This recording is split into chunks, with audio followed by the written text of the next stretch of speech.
musics as they're practiced in Indonesia and also as they're practiced all around the world. So yeah, I wanted to thank you all. I want to also thank my main teacher in learning the solo female vocal part for Central Javanese Gamelan. Her name was Supadmi, and she was one of the great Pasindan who worked a lot with Narto Sabdo and was a composer as well and very socially active. And definitely want to honor her.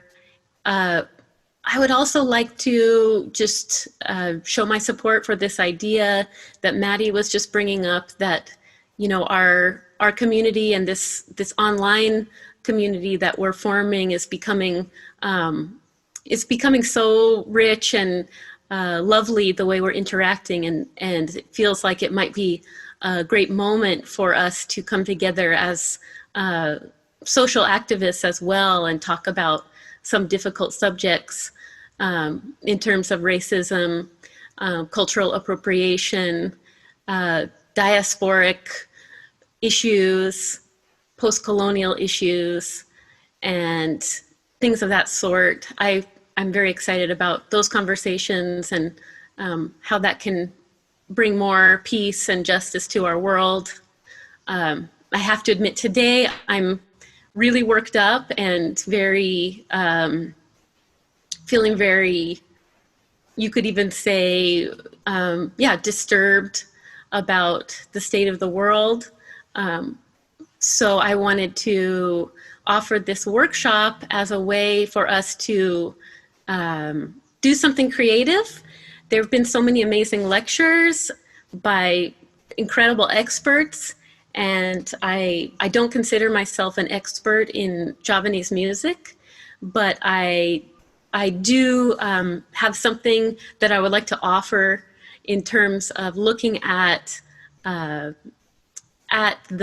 texts and getting us as a group to do some writing together so that we can think about what I like to call textual registers, and how textual registers connect to vocal registers, and just give you some background on my thinking and creative process in terms of this idea, register. I wanted to just start off with a little, just short biography of myself, just to contextualize some of the things that I want to share.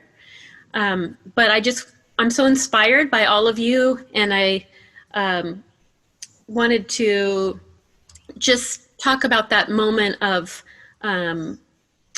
what learning Javanese vocal music was like for me. I went to Central Java. I quit school. I was at Cornish College of the Arts and studying jazz.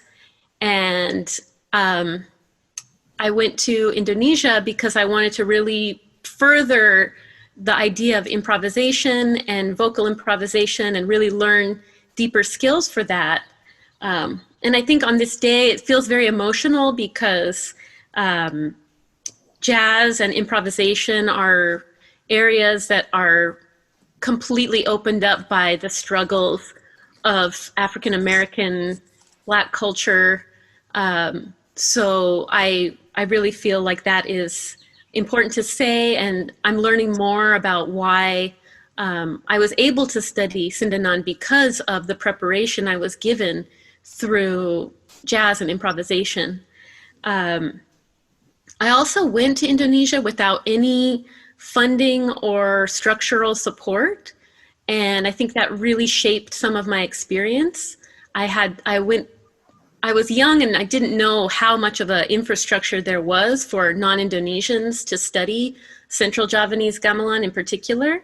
So I really, I resonate with what Margot was saying about, there's so many different kinds of music in the world, and why we get pulled into certain areas sometimes is really, big picture issues.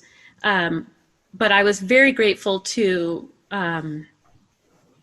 to find myself in a fortunate place due to some of these other structures that I didn't really know about. So sometimes I've told the story about my first day in solo, and because it feels like a little bit of a ritual at the moment, and I feel so blessed by your kind words, I just want to quickly share that the first day that I was in solo, I had just been in a motorcycle accident in Jakarta, and I was pretty scraped up, although I didn't have any major injuries, but I had pretty severe road rash, and I got in a becak and went straight to Mangkunegaran because I had read in The Lonely Planet that they had a gamelan rehearsal there on Wednesday mornings. So I just was following that. But I showed up really, really early. I think it was 6 or 7 in the morning. And an elderly man was walking across the courtyard, and he came and sat down next to me. And I said, "Saya mau belajar sinden."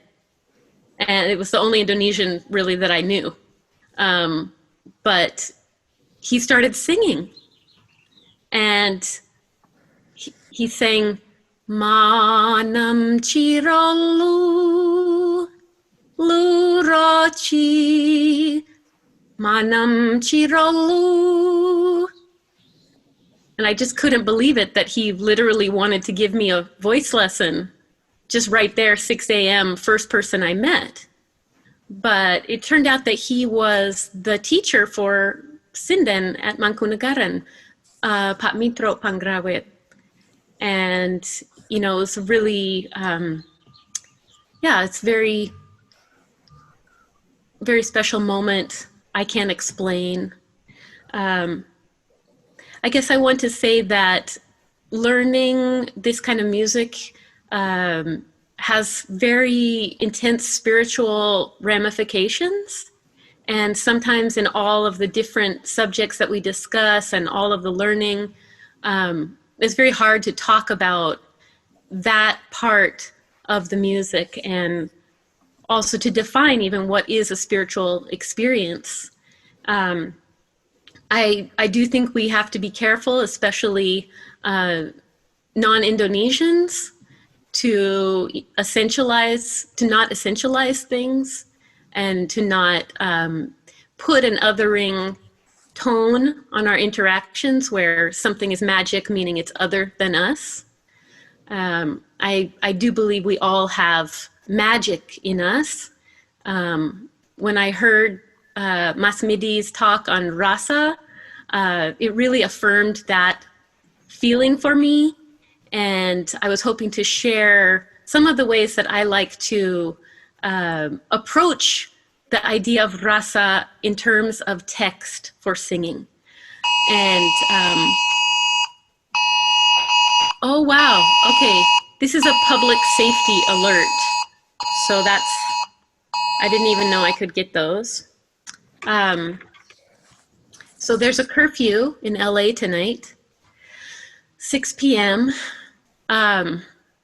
So I wanted to bring up this subject of the spiritual aspects of studying music in general, as also as a political subject, and that those things, ideas of justice and peace and equity, are also spiritual concepts that we can learn about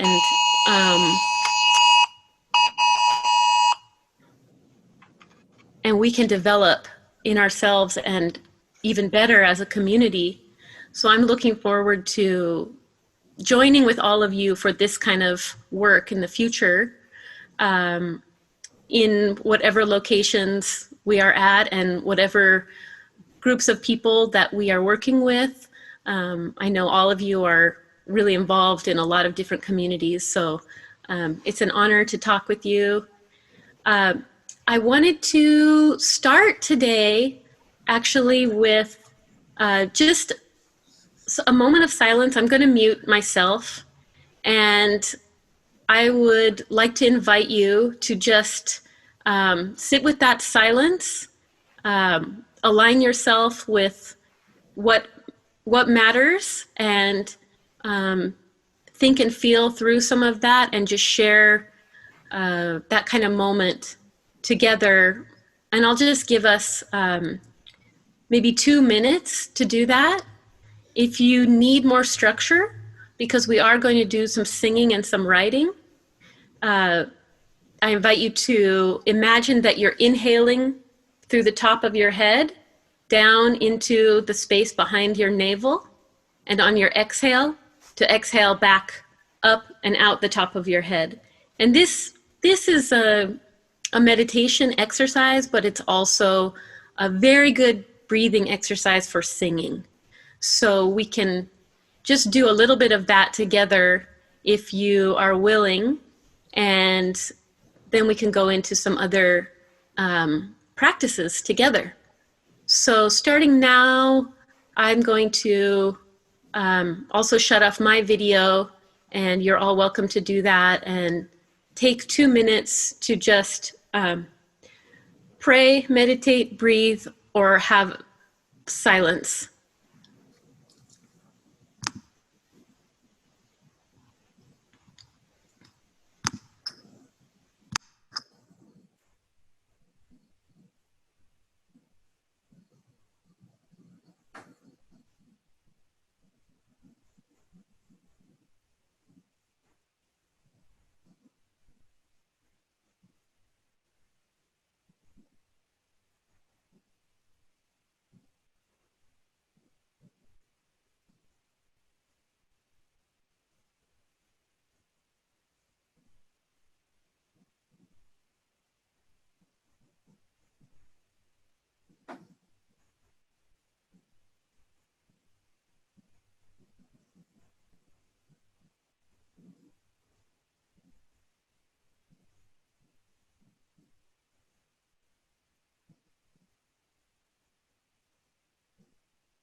Okay, we're going to come back to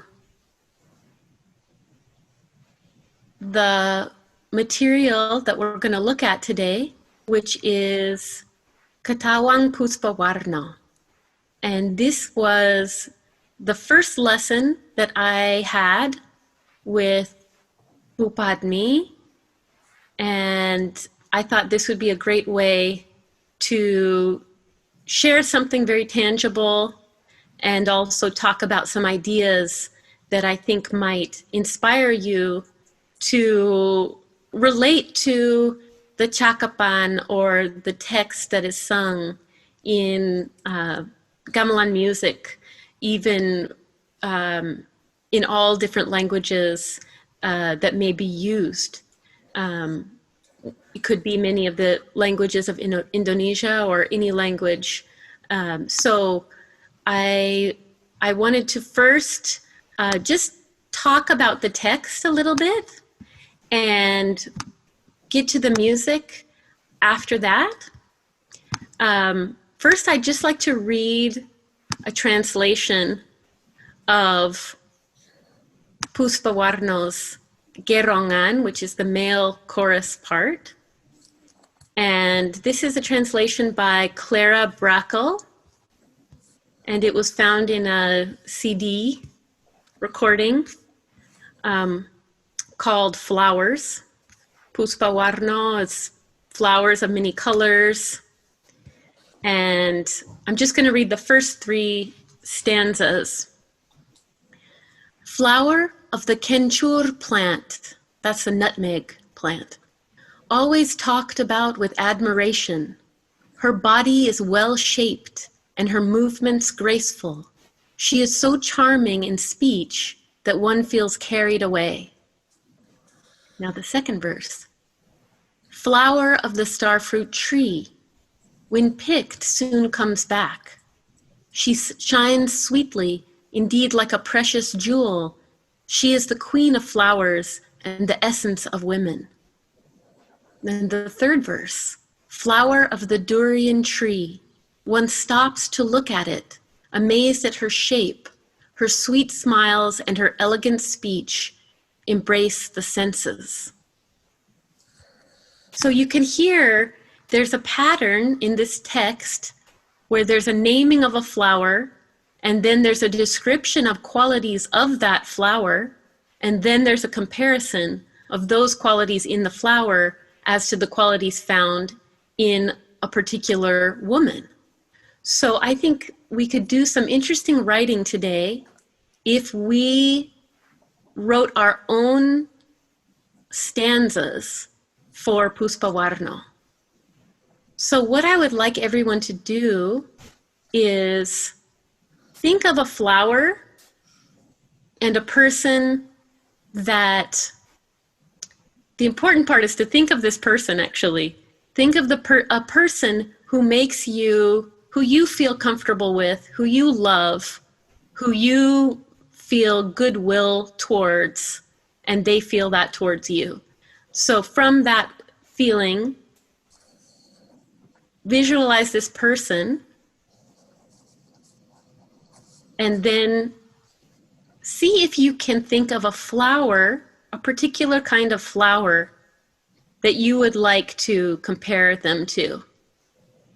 And if I can ask you to type that into the text, that would be great. I think we would all like to see what, and you don't have to name the person, but just give us your flower. So I'll give you a few moments to think about that.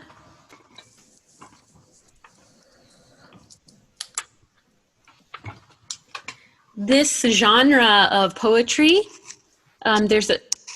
the text for Puspa Warno falls into a couple different categories. It is special because the text is not a mochopat, and mochopat, if you attended Kitsy's lecture last week, that is one of the forms of traditional Javanese literature, which is sung from the genre called Sastra Jawa. So Javanese literature, but it implies singing.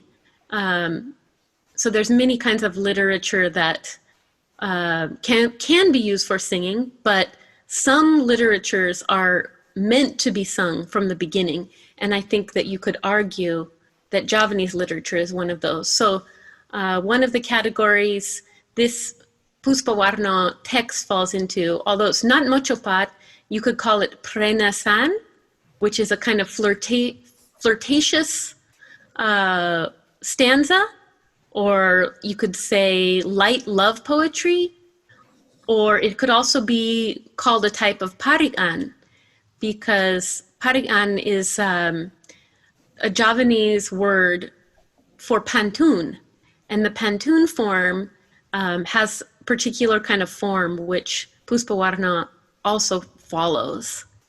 So I'm seeing some really amazing flower choices. So we have sunflower. Wow, flower of the arugula plant. Flowering agave. Night blooming jasmine. sakura, the Japanese cherry blossoms, daisy, white lilac, gardenia. Margot says, so hard to grow here and always too cool Berkeley East Bay. I love gardenias too. Lotus flower, iris. And Andrew's asking if we should use a syllable count. We're not going to start with the syllable count. We're just going to start with the flower name, because the first line is the Javanese word for flower, kembang, and then the name of the flower. So what we're going to stick with that and say kembang white lilac, kembang daisy, kembang lotus flower. And then we will start to fall into the parikan format, and we'll write our own 6-line poems about this flower. So, okay, we got it. Daisy, daylily, red rose, jasmine, sunflower, so bold and brash, lily of the valley, iris, lantana, peony, scented lilac grove, lady slipper. And I am going to include, mine is hollyhock, because I had a volunteer hollyhock.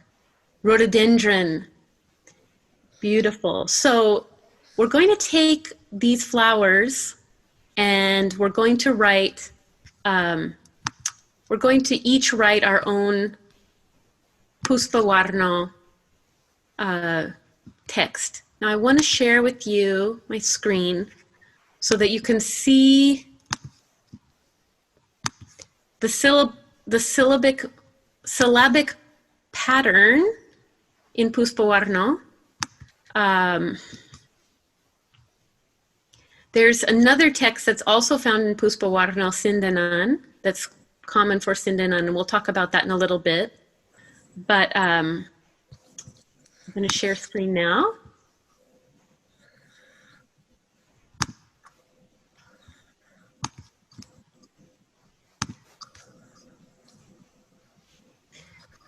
So can everyone see this? Maddie? Yeah, I can see it. You can see the number of syllables? Yes. Yes, yes, yes, we can. Thank you. So if you can write down this pattern. So the first pattern is the 4 syllables, 2 of which are kembang. So we have kembang and then your flower can take up the rest of those 2 syllables. And if it takes up more than that, just you can let it go into the next 8 syllables. Then we're going to have the gong. Then we have a 6-syllable line, and then another 6-syllable line and a gong. Then we have 2 more of those. So we have this pattern of 4 12-syllable lines.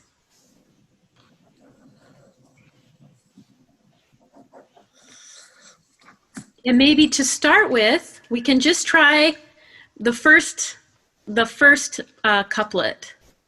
So let's try this 4-syllable kembang and then the flower and the 8 syllables.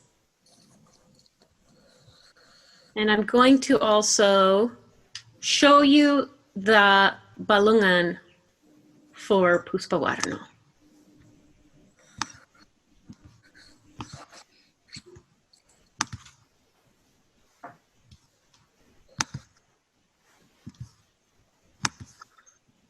But you can start working on your poem.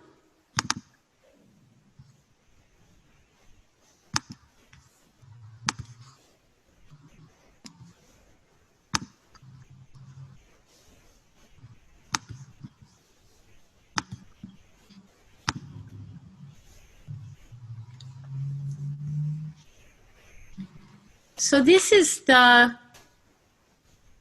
this is a bulungan from Barry Drummond's amazing website, archive of Central Javanese Gamelan notation. And here is the bulungan. So what we're writing for right now is in the section called Ngalek. And we're writing to gong 3.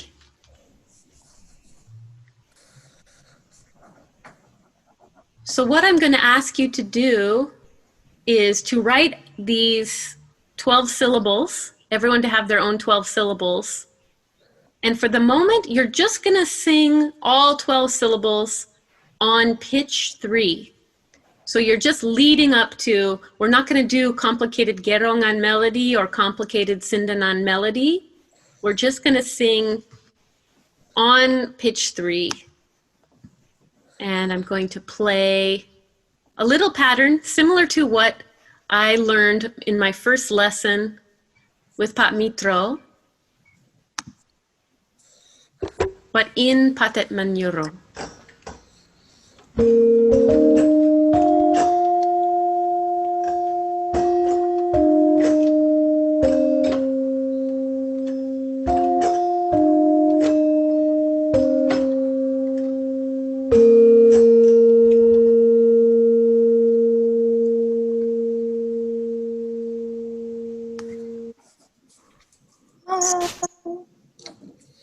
I hear someone singing already. So let's try singing this all together. If everyone can unmute yourself. Is that possible? Everyone unmute yourself and let's try this. Nam chirolu. Nam chirolu. Nice. Lurochi nam.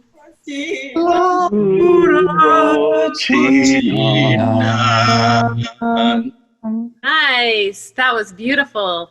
So for this line where we sing our own poem, we're just going to start on this top note. So if everyone can just sing.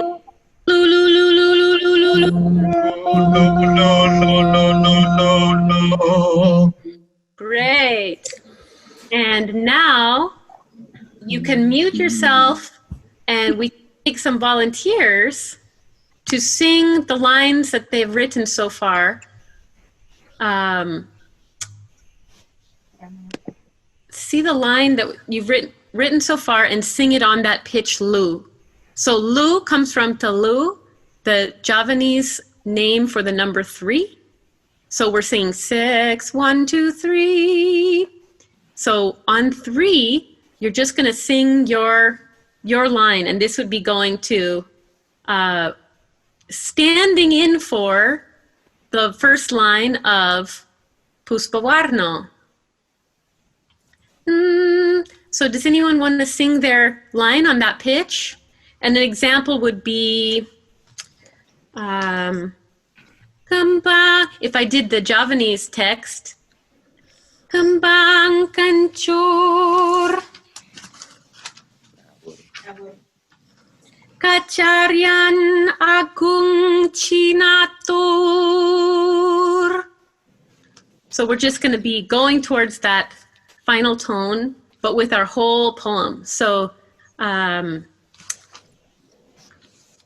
I'm going to write, I didn't get to write my own here. So I have to think of I have my hollyhock. Hollyhock. And then 8 syllables.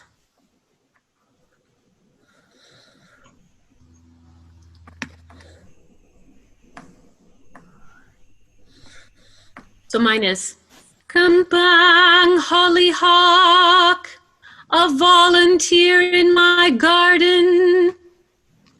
So let's try that. Let's have another example. Maybe Lou, have you written? I would love to hear yours. Sure. Kembang mage, mother to all, patient as dawn. Nice. Okay. Anyone else?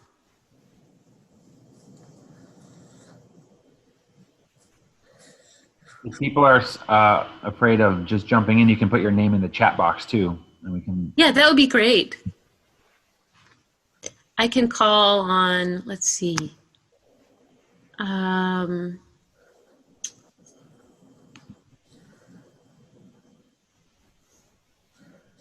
Butet, would you like to share your poem?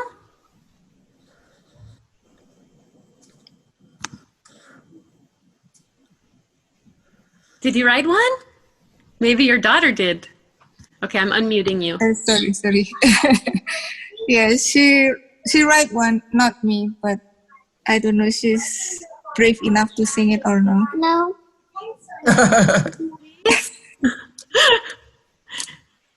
Could you read it to us? Just read it to us first.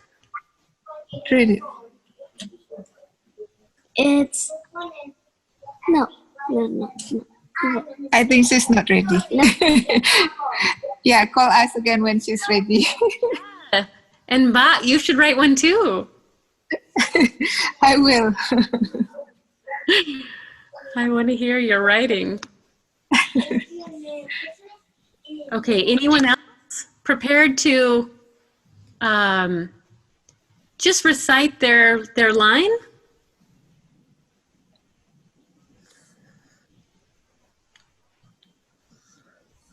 Oh, heck, I will. Ed Luna. Yay. Okay, so here's mine. Kembang sakura, how fast your fragile blooms come. Nice.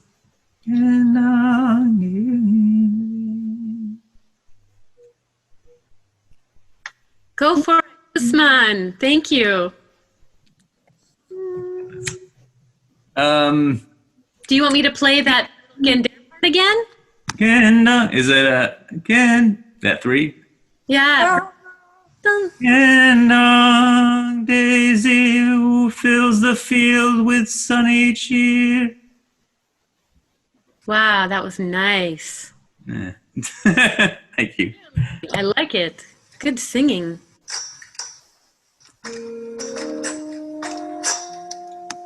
So let's try our Lou. And you can choose whatever octave you want to sing this in. Like Lou sang this in an upper octave. Some of you are singing in a lower octave. That's fine.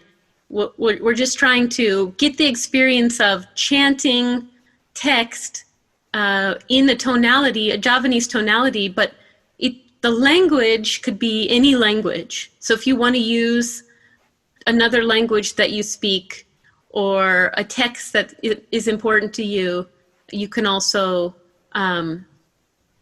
use different things. Does anyone else want to volunteer? Matt, thank you. I had trouble getting my flower in the first 4 syllables because it's more syllables, but I substituted with French. So, Kembang sunflower, open up to feel the warmth. Wow, that's amazing how you're singing in such a full voice in your high register and it matches the flower. This is the kind of thing that I just really want to discuss, is the way that the meaning of a text can be reflected in the way we interpret things vocally. So register is the word that I wanted to really dive into today. But I want to hear a few more, and then we can move on to more of the idea here.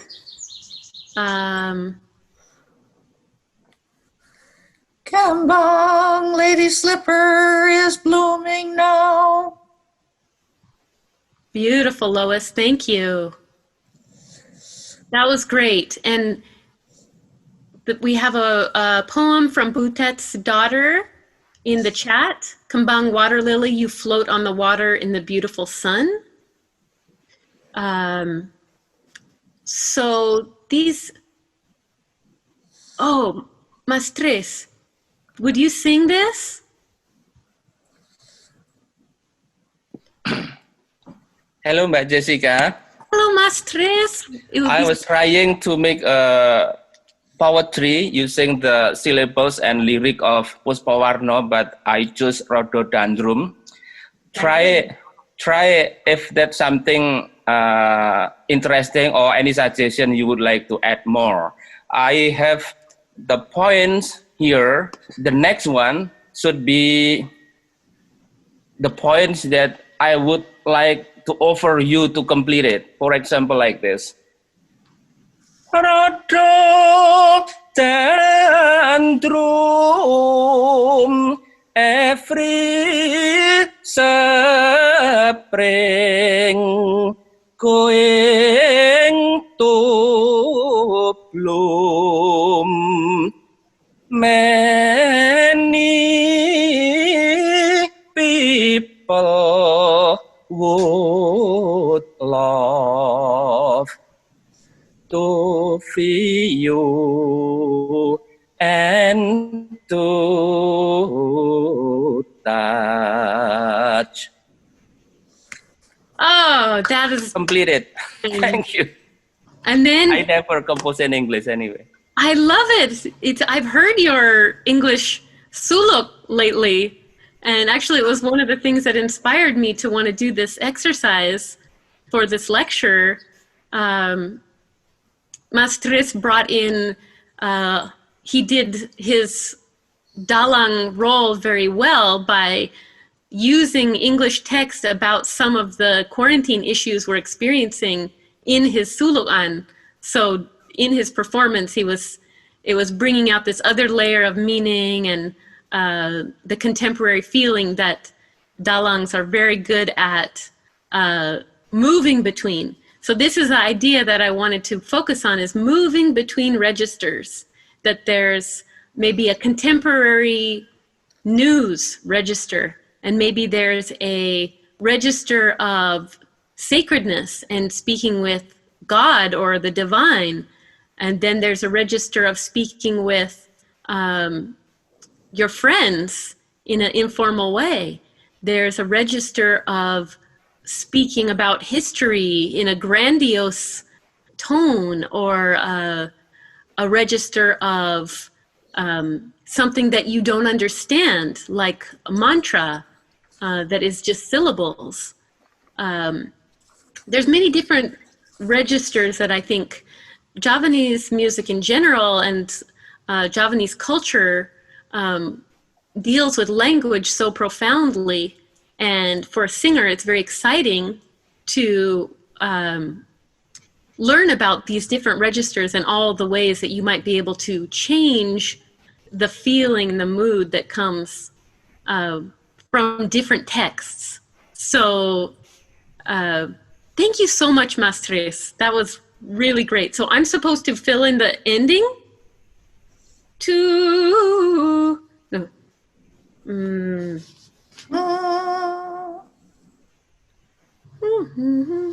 So the last line of Gerongan.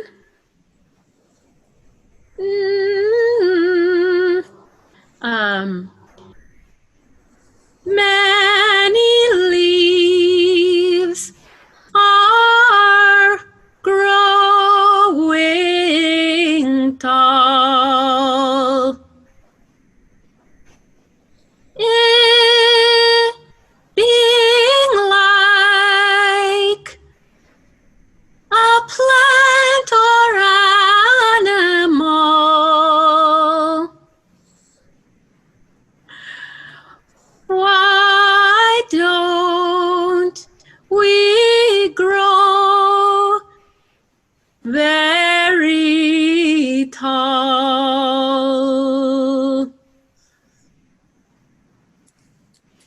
I think I did too much. That was more than that was like the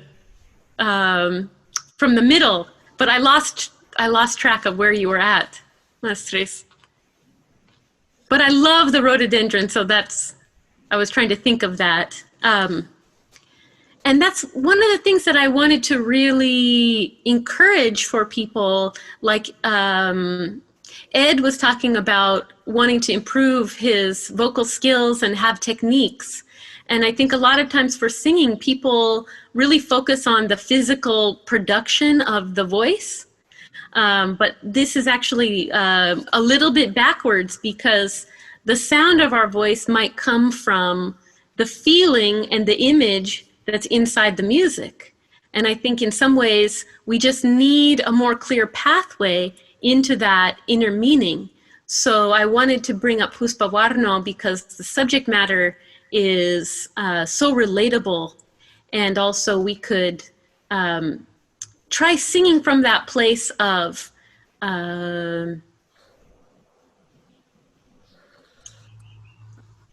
feeling the meaning, seeing that flower in our own mind, and see how that changes our vocal technique and vocal production.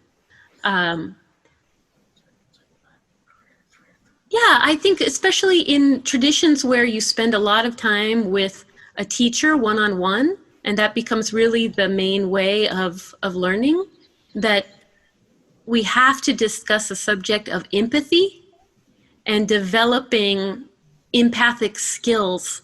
So we are not just producing the same sound that our teacher makes, but we are trying to trace their feelings in however we can perceive that, and we're trying to follow their feelings.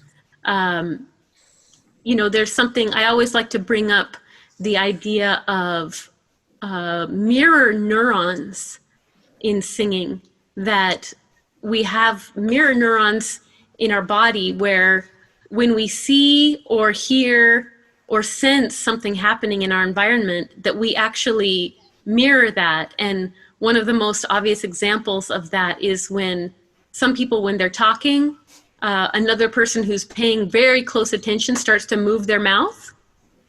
So this is an interesting phenomenon that also happens inside the voice. So there have been studies where they show that when you listen to someone sing, if you're listening empathically, your own vocal cords mimic what this other singer that you're listening to is doing. So even though it's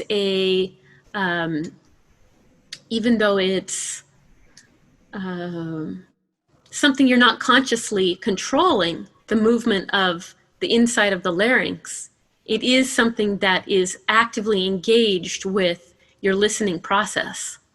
So to me, these things are a little more interesting than producing specific sounds.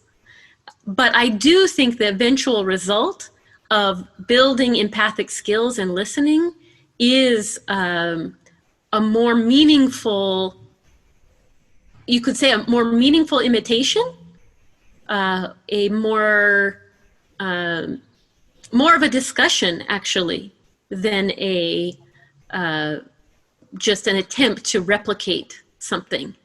And I think this kind of energy is also what keeps music alive and makes us feel really engaged in the moment. I believe, like Maestri said, the master is now. Now is the master. Being in the moment for a musician is everything. So to have this kind of immediate physical way of translating what we listen to and a way of working with that over time is really constructive to the whole community music making effort. In vocal technique, we often talk a lot about vocal registers like head voice, chest voice. I prefer not to use those terms because they come from European classical tradition. And I really think it's exciting to look for other terminologies and kind of de-center vocal abilities and vocal techniques. So I like to think of it as an axis, and this kind of taps into also some Javanese philosophy. the idea of the four directions and the center. So if we think about our voice as the four directions, then we have a vertical line. And in some vocal technique traditions, register is all about up and down. Is the sound more resonant here, or is it more resonant here, more resonant here? But I think actually one of the more interesting ways of talking about register is back to front. So how far back is the sound produced? How far forward? And also, what is the direction of the sound? Is it something that is going straight up into space? Is it something that's going forward like an arrow? Is it something that's held inside? And all of these things are actual sonic manifestations that we can learn to work with as singers. When I was studying with Bupatni, I was living with a really wonderful Pasindan named Bu Mujina, and she is Pasindan at the Kraton and at Mangkunagaran. And she has a very, very sweet voice, and her name that was given to her at the Kraton was Madu Laras. So, the feeling of honey, the sound of honey. She has a really recognizably sweet voice, and you could say on this axis of forward to back, she is very, very far back.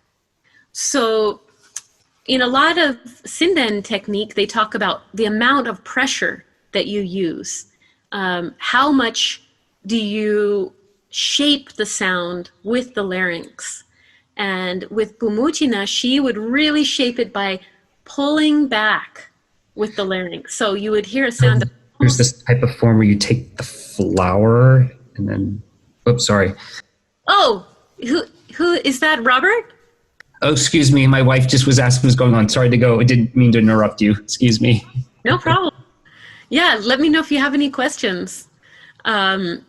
So the sweet sound, if we're back in the voice, would be something like, ah, ah. Let's see if everyone can make a kind of back-placed resonant sound.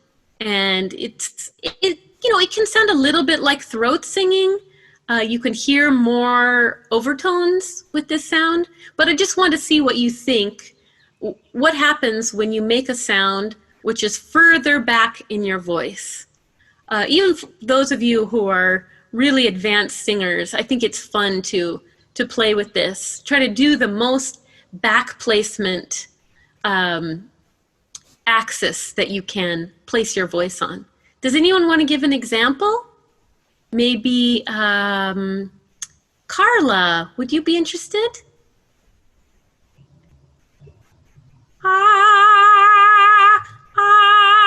A back placement of the voice.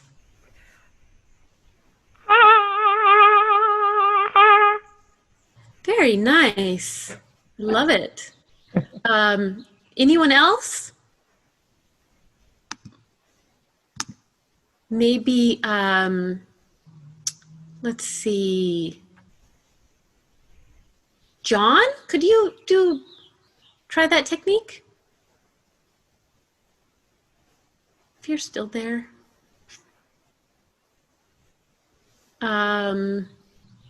Chris?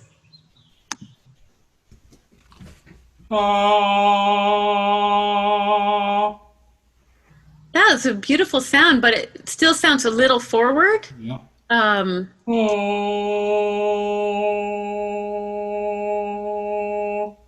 Yeah, it's interesting. If you can all hear what Chris is doing, he's placing it in the back, but he's also lifting his soft palate. So this is a combination of a few different techniques.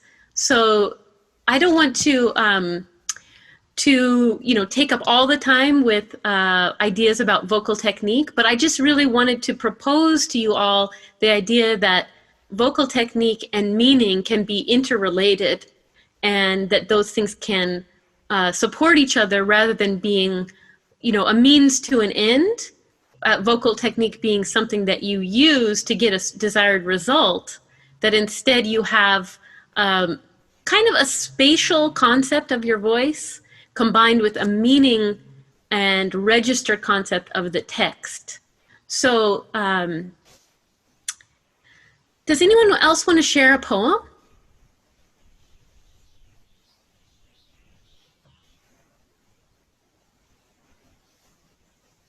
If no one else is like really excited to share their poem, I think what we should do is listen to a recording of Puspa Warno.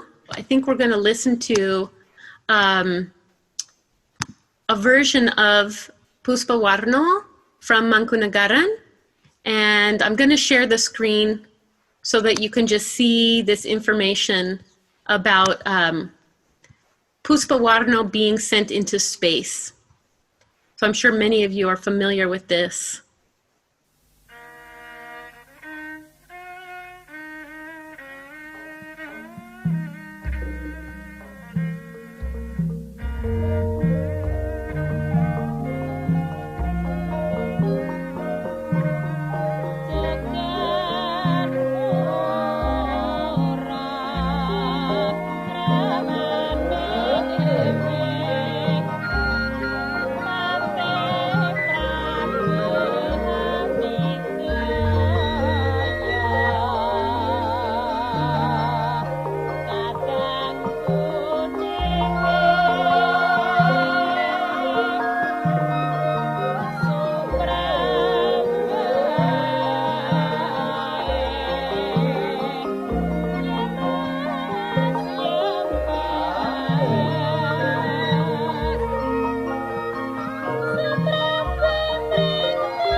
Okay, so I just wanted to listen to that with you for a little bit.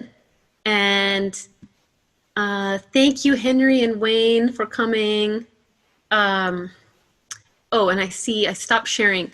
Okay, so what I want to do next is talk about the other part of the text.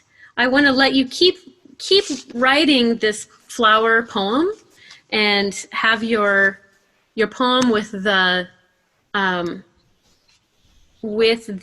3 sets of 12.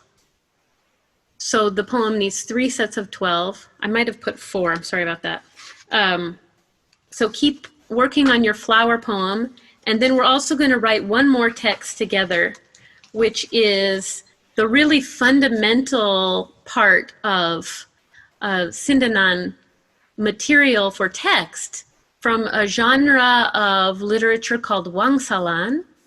And these are kind of like riddles and kind of like proverbs. And they often refer to images in nature or mythological images or everyday images. But usually the first line is a kind of open-ended set of images, and the second line kind of lets you know the commentary or the solution. It has a little bit like question and answer element to it. But the tone of it is very, this is a register which I really wanted to maybe have some discussion on with all of you. The register of the Wangsalan. What is this kind of text? Is it formal, informal? Is it friendly? Is it distant? Is it sacred, secular, ordinary, extraordinary? All of these things I think are exciting questions whenever you approach singing any kind of text. And with the Wangsalan, it's very interesting. I would love to hear also Mbak Henny talk about what that experience is like for her, what she feels about the words of the Wangsalan and the experience of meaning. Mbak Henny, do you have any comment on that? She's playing soccer with her son right now outside. No problem, no problem. I will ask her another time. But I think the feeling of the Wangsalan, from my experience, has something to do with creating a space, an unimposing space, but in a way that's very intrinsic to something. So if your mind is not literally grabbing hold of the meaning of something, but you are really engaged with it and it's something that you sing over and over and over, it's kind of like creating it's more like creating a space than filling a space. So to me, that is an aspect of magic. I definitely would call it magic. And the technical aspects of what is a Wangsalan are very exciting. And I think we could write some Wangsalan together. I can give an example of a Wangsalan that I like to translate.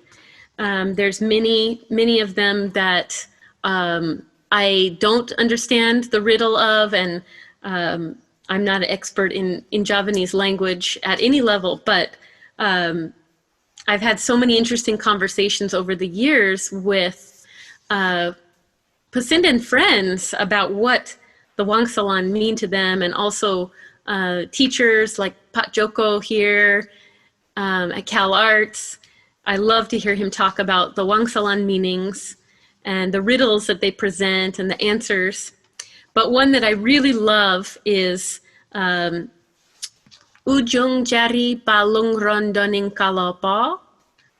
So that is Ujung Jari, the tip of the bone. Balung Rondoning Kalopo. Balung is bone, rondon is leaf of the kalopo, which is a coconut. So it sets you up with this image of something in nature. And it's kind of like, actually, I find it's related with divination as a motivation in life, because you see something and you see a bird and you wonder, what is this bird? Why is it here? Or you see a tree, or you see something that's from the non-human world, and it seems like it's talking to you. So I think the Wangsalan is interesting in that way. It can bring up that same kind of feeling. So, okay, we have this core part of this incredible huge leaf. And then it says, Winangkuo sayakti dadyo usodo. So this is saying when they are wrapped together, their strength becomes a medicine or healing. Oh, thank you, Mastres.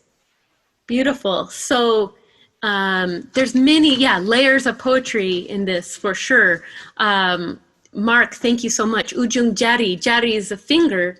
So it's like this pointing. You get the feeling of the pointing of this leaf, the giant coconut leaf. And what does this mean? When you show this image of something in nature, and then you come back to, yes, Kawankuo, thank you, Kitsi. Yeah, Bupadmi taught to me as Winangkuo, but I know there's many variations on Wangsalan, and that they have that kind of dynamic quality to them, that they're not meant to be, something that you have in a book and you keep that book and you put that away and it's always this way, and you need the definitive edition of this literature. It's like a very kind of dynamic thing, like what you would call sayings. So the meaning is so beautiful, as it has been explained to me, that when you wrap them together, that they become basically the idea that when we're separate, when we're just this little twig from the inside of a leaf, we're very weak and it's just breakable and it's nothing. But when you wrap them up together, they become very strong. Try to break that over your knee. This is not going to break. And there's also a little pun. In there. I'm sure there's many, many puns that I haven't caught about usodo being healing, but also being sodo, the broom. So you have, when you tie these little pieces of leaf, the inside of the leaf bone together, it becomes a broom, which then you would sweep the area with. So that's just one of many, many Wangsalan that are used by Pusinden to sing for almost any piece. The Wangsalan are like the material with which the voice can ride on. So it's like or even better, it's the space that the voice can exist in, supported by this kind of text. So now I'd like to, oh, nice, Ed, thank you for the Balinese and Tagalog. Sempat lidi is, which word are you translating? Ed? The palm leaf broom, the ones with the sticks bundled together. Oh, thank you. That's great. Yeah, this is like a really important functional daily tool. So Sempat lidi in Balinese, Walis ting ting in Tagalog. So this idea of us being strong together is so important, and sometimes it's hard to talk about what it is that brings us together, why we're together and why we have a common bond. But the image of nature, of this happening in a natural object, it's very encouraging. So yes, and Masmidi says ujung jari is actually the nail. So I don't know if this is what Masmidi would hear in that poetic context, but maybe that implies that not only it's weak, but also it's kind of pokey. You know, maybe it's actually a little bit like a irritating thing. I could read that into it. But, you know, it is poetry, so I think it's it's a good idea for us not to fix a meaning or be deterministic about meaning, and especially in translation where we know we're generating and creating new things with this attitude of inquisitiveness and searching. And there are moments where we recognize that our ability to empathize with the feeling behind the poem becomes more important than the literal meaning of the poem. So there's something in that I would like to propose about singing, that those spaces actually become more important than the idea of filling them or defining them. So back to the Wangsalan structure, let's try. Oh, nice. Thank you, Mas Midi. Yeah, so winangkuo. Winangku, ku is going to be kuku, the same as the fingernail. So that's one of the puns that is the basis of this Wangsalan.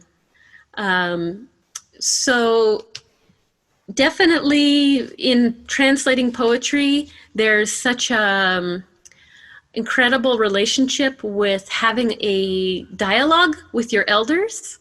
That connection, you know, in some ways it's like the ancestral connection, not necessarily a literal ancestor, but in the sense that we maintain these lines of communication and dialogue about constantly changing meanings.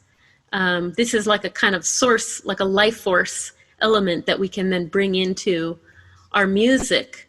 And I think that in some ways that can subvert the damaging effects of concepts like preservation or like a fixed tradition, which can really kind of be stultifying and essentializing.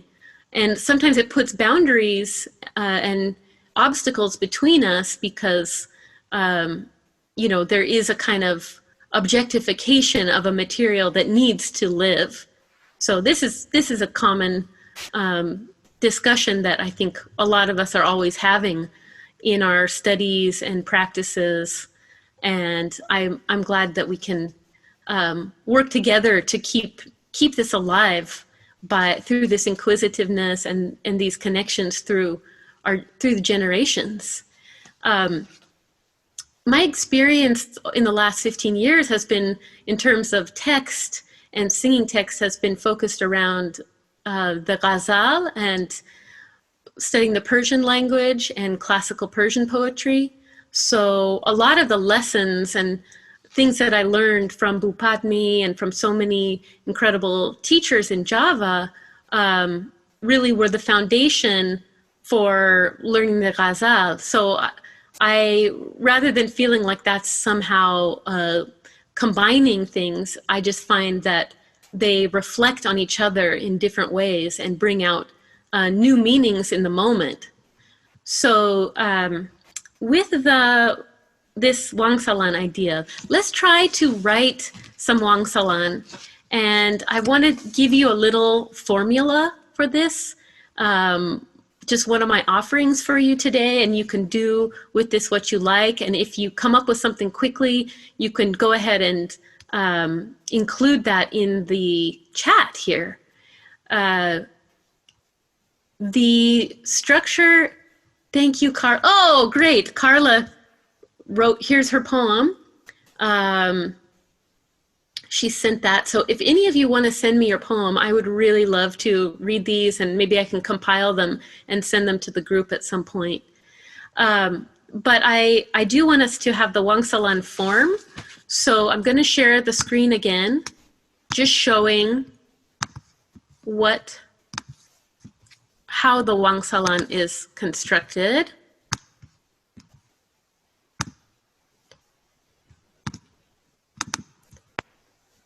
Okay, so here is Wangsalan, 4 syllables plus 8 syllables. And the formula that I want to offer you, and this isn't a necessity for Wangsalan, but it is one way of working with Wangsalan. You could say that the first line, actually you start with the second line.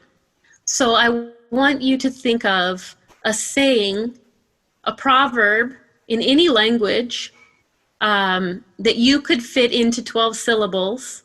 You can extend or compress to be 12 syllables. The one that came to mind for me was a stitch in time saves 9. I just thought this was a very strange sounding one, so I thought it would be fun to sing. A stitch in time saves 9. So I only have 6 syllables there. So I might say at the beginning, because they always say a stitch in time saves 9. So I'm going to make that my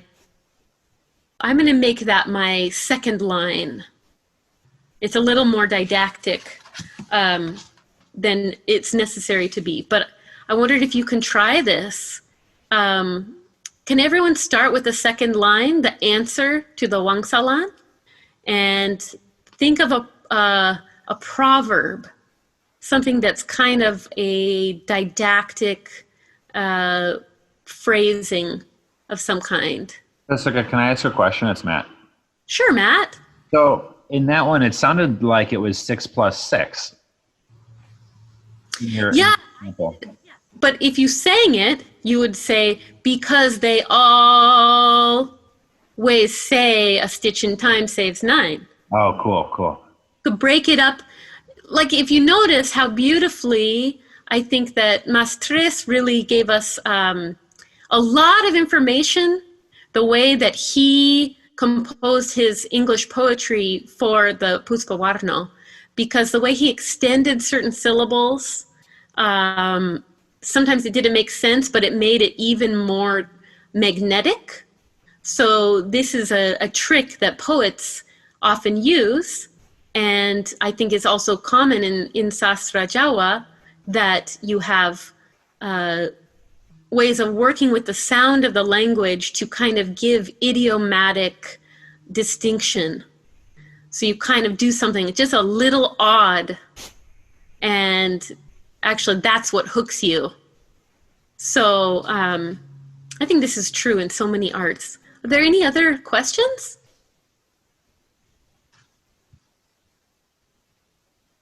Usman, did you have a question? I'm just looking at the here. I did not. Okay, I thought you unmuted yourself. So, yeah, I just wanted to see maybe in the chat. So I'm going to stop sharing the screen now. And let's go to the sidebar, the chat. And can some people volunteer? I'm going to type in my version. I have a question. So it's 2 sets of 12 syllables, correct? Yes, Lou. Okay.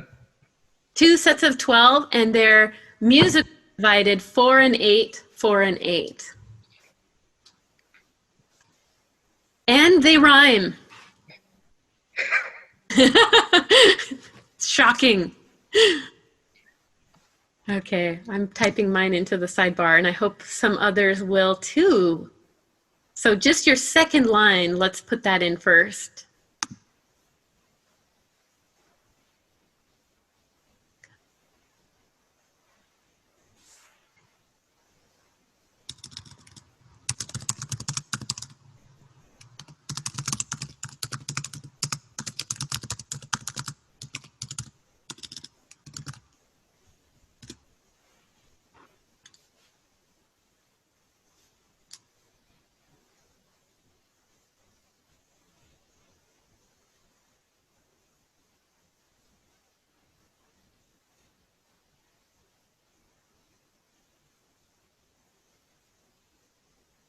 Oh, this is wonderful.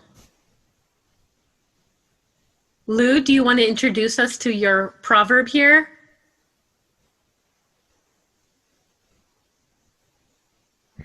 I'm realizing it has too many syllables, but I like this part. It's means you visit the nopal or you visit the cactus only when it bears fruit. Oh, nice.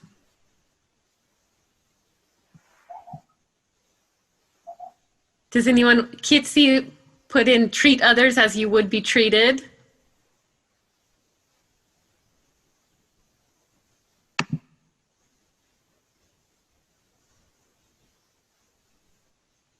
Anyone else have one they want to add?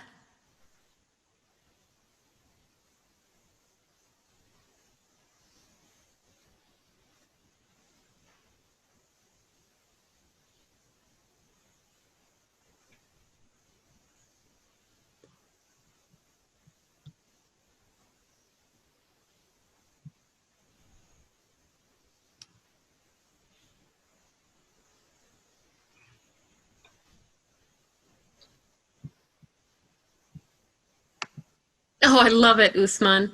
Lying in a ditch, but I'm gazing at the stars. It's a little dark. I like it. So let's try to look at the patterns of the Sindanan melody related with this last 12 line. Let me use Usman's as an example. So if we had...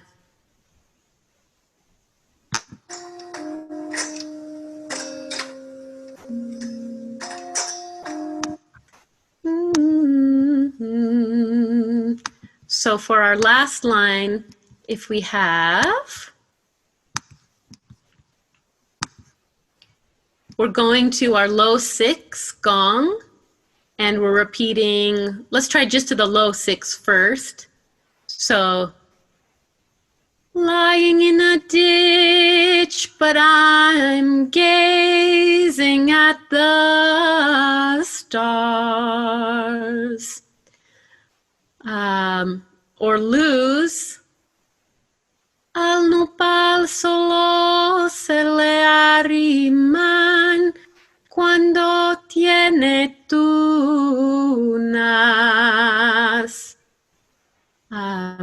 So obviously the art of it and the feeling of it is where you put the emphasis and also how you stretch the melody so that it feels like there's a dynamic tension in the phrasing.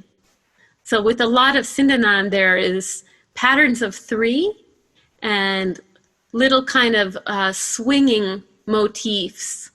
I always like to use the image of the pendulum because that, for me, has always been a sensation that I have gotten when I listen to Amazing Pasindan, is that they're kind of swinging the melody as little pendulum weighted swinging melodies, that there's this kind of a weight to that emphasis. Oh, great. Here's one from Andrew.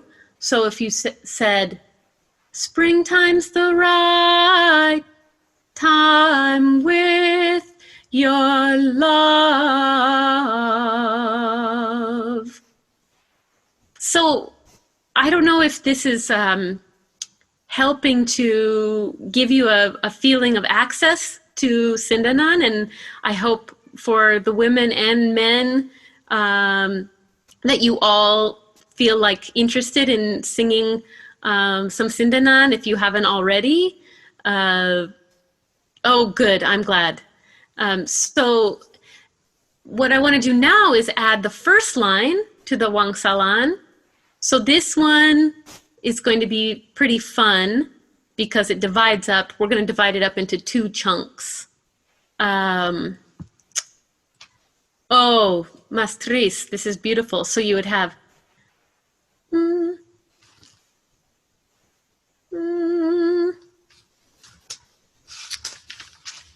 So he's suggesting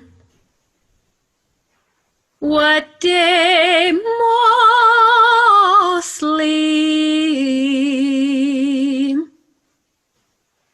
what day mostly American usually would be, Or what day mostly American usually would be be every Sunday.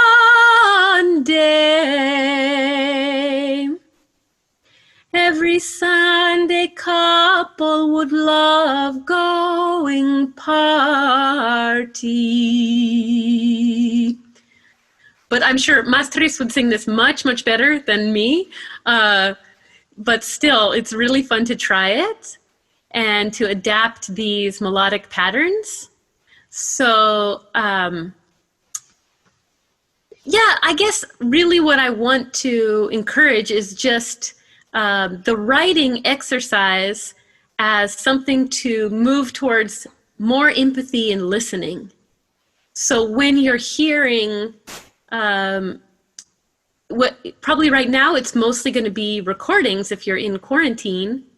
If you're listening to things and you're hearing text and you don't know what it means, or even you do know what it means, but you're not thinking about it, what would it feel like to increase your empathy by imagining your own engagement with the text? That you have that dynamic ability to choose your own engagement with that text. Oh, nice. Mbak Kitsi. Kind above all. That's nice because then you get a long all. Kind above all. That's really beautiful. So you can play with the ways that the syllables can, the vowels change the mood, the, kind of alliteration changes the mood. So this is one aspect of what I wanted to look at. Maybe we can just open it up for questions, and I'm totally open to doing more just literal like nuts and bolts of the Sindanan melody with everyone, but I just feel that everyone here is just interested on the conceptual level as well, and I love to discuss these things more. I'd love to hear your thoughts about the parallels between the textual register and the vocal register. And when you hear the voice responding to the textual register rather than the voice responding to the meaning of the text. Mbak Butet, do you have a question? You showed up in the video. No, thank you. Okay. Okay, so does anyone want to discuss that that aspect of, you could call it nonlinear meaning, or you could just call it registers of meaning. And, one of the ways to think about that would also be vocal timbre. I think this is one of the most exciting concepts. Writing Warna Swara, that there is such an interesting dynamic between Warna Swara and Rasa, that you have, that you can say so much with vocal tone, that you can hear, oftentimes when I'm hearing really beautiful gerongan, I hear this very released, elated tone, and it's like something that my ear got hooked on. Now I always want to hear that feeling, that mood. Does anyone else want to talk about those relations? Oh, yes, please, Sumarsam. Yes, I have a questions. And it's very fascinating interpretations of the meaning of song text and the Puspawarna itself. I think you're stating very clearly that the idea of objectification of something that need to live in its own.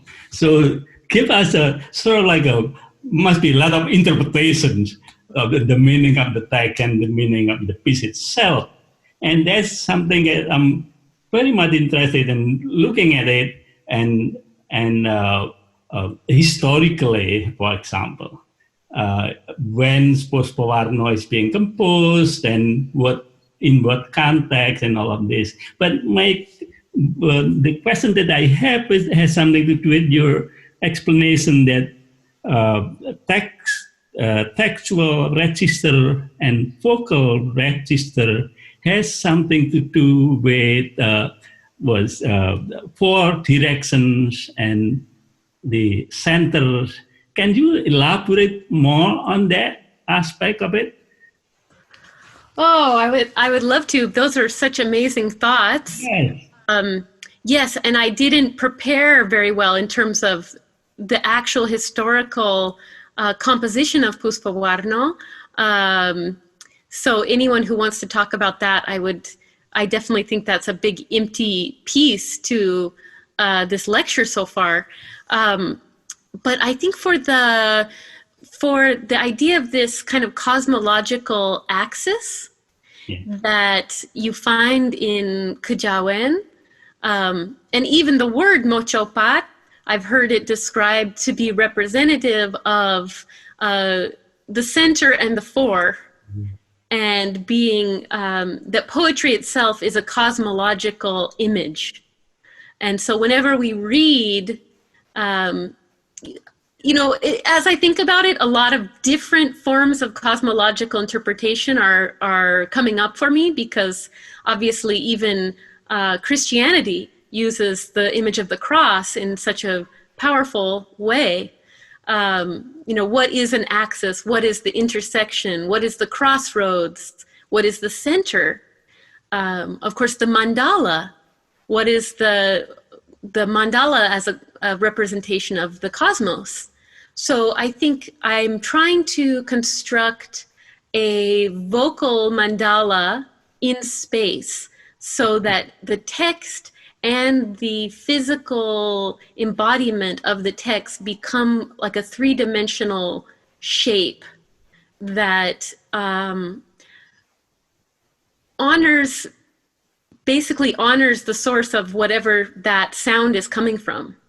Or maybe even it's like a principle of magic, that you invoke something by having that intersection of dimensions, this kind of... Where is that singing being located on? In the centers or in that four directions? Right. I mean, it's not, I guess in my idea, I would like to think that the center is something that exists in consciousness. So the memory of a sound is more actually the center than even the physical expression, but that you can touch that center by physically making it real. But that the actual center is something where, like what you're saying, Pop, like the history comes together with the present moment, with the teaching from this point of view, and with the emotion from this experience, and with this state of whatever body you are in, like we have certain sounds that we have the capacity to make. Yes, there's one particular things on that singing, because there's of course, menyanyi is an Indonesian word, but the singing in Javanese is called gendeng, which gendeng means roof. That's an interesting thing, looking at this cosmologically. Things, it actually is going up rather than going around the space, right? Oh, that's beautiful. Gendeng? Another thing, of course, is I explain in my book about Mangkunegaran the Port era, composing 9 pieces called Sendon Langen Swara, and Puspawarna is actually one of them. Did he compose the text? Well, that's you cannot we didn't have clue whether he himself even composed the piece or if the piece is being attributed to him, right? But there's 9 of them: Wolo Kito, Tarupolo, Putpawarno, Tarupolo, and 9 is called Sendon Langen Sworo. Sendon Langen Sworo. Right. Amazing. Yeah, really. Yeah, thank you for that classificatory thinking about the singing. But it's interesting. I'm looking at all of these things historically, and what way actually people start to make interpretation of the meaning of the song, the ilir-ilir, and tulanan, and all of these things. Yeah, I love this. I am just amazed that the term for singing represents this kind of vertical experience. And I've been trying to write more about the idea of singing as a form of surrender rather than as a form of subjectivity, or singing as sight of the subject, but singing as a way of letting go and as and even ascending. But once we start talking like that, it's, there's all kinds of problems. But I think if it's the cosmology is framed around consciousness, that it is, something in that upper. I have a couple other questions. Jessica? Yes, Mark. Could I jump in? First of all, thank you. And it's just so lovely to hear you sing, even just a single phrase. It's been too long. Anyway, I wanted to just follow up with what Sumarsan said in the Sindodlangan Suara, and what exactly do these words mean? Where do the pieces come from? Where do the texts come from?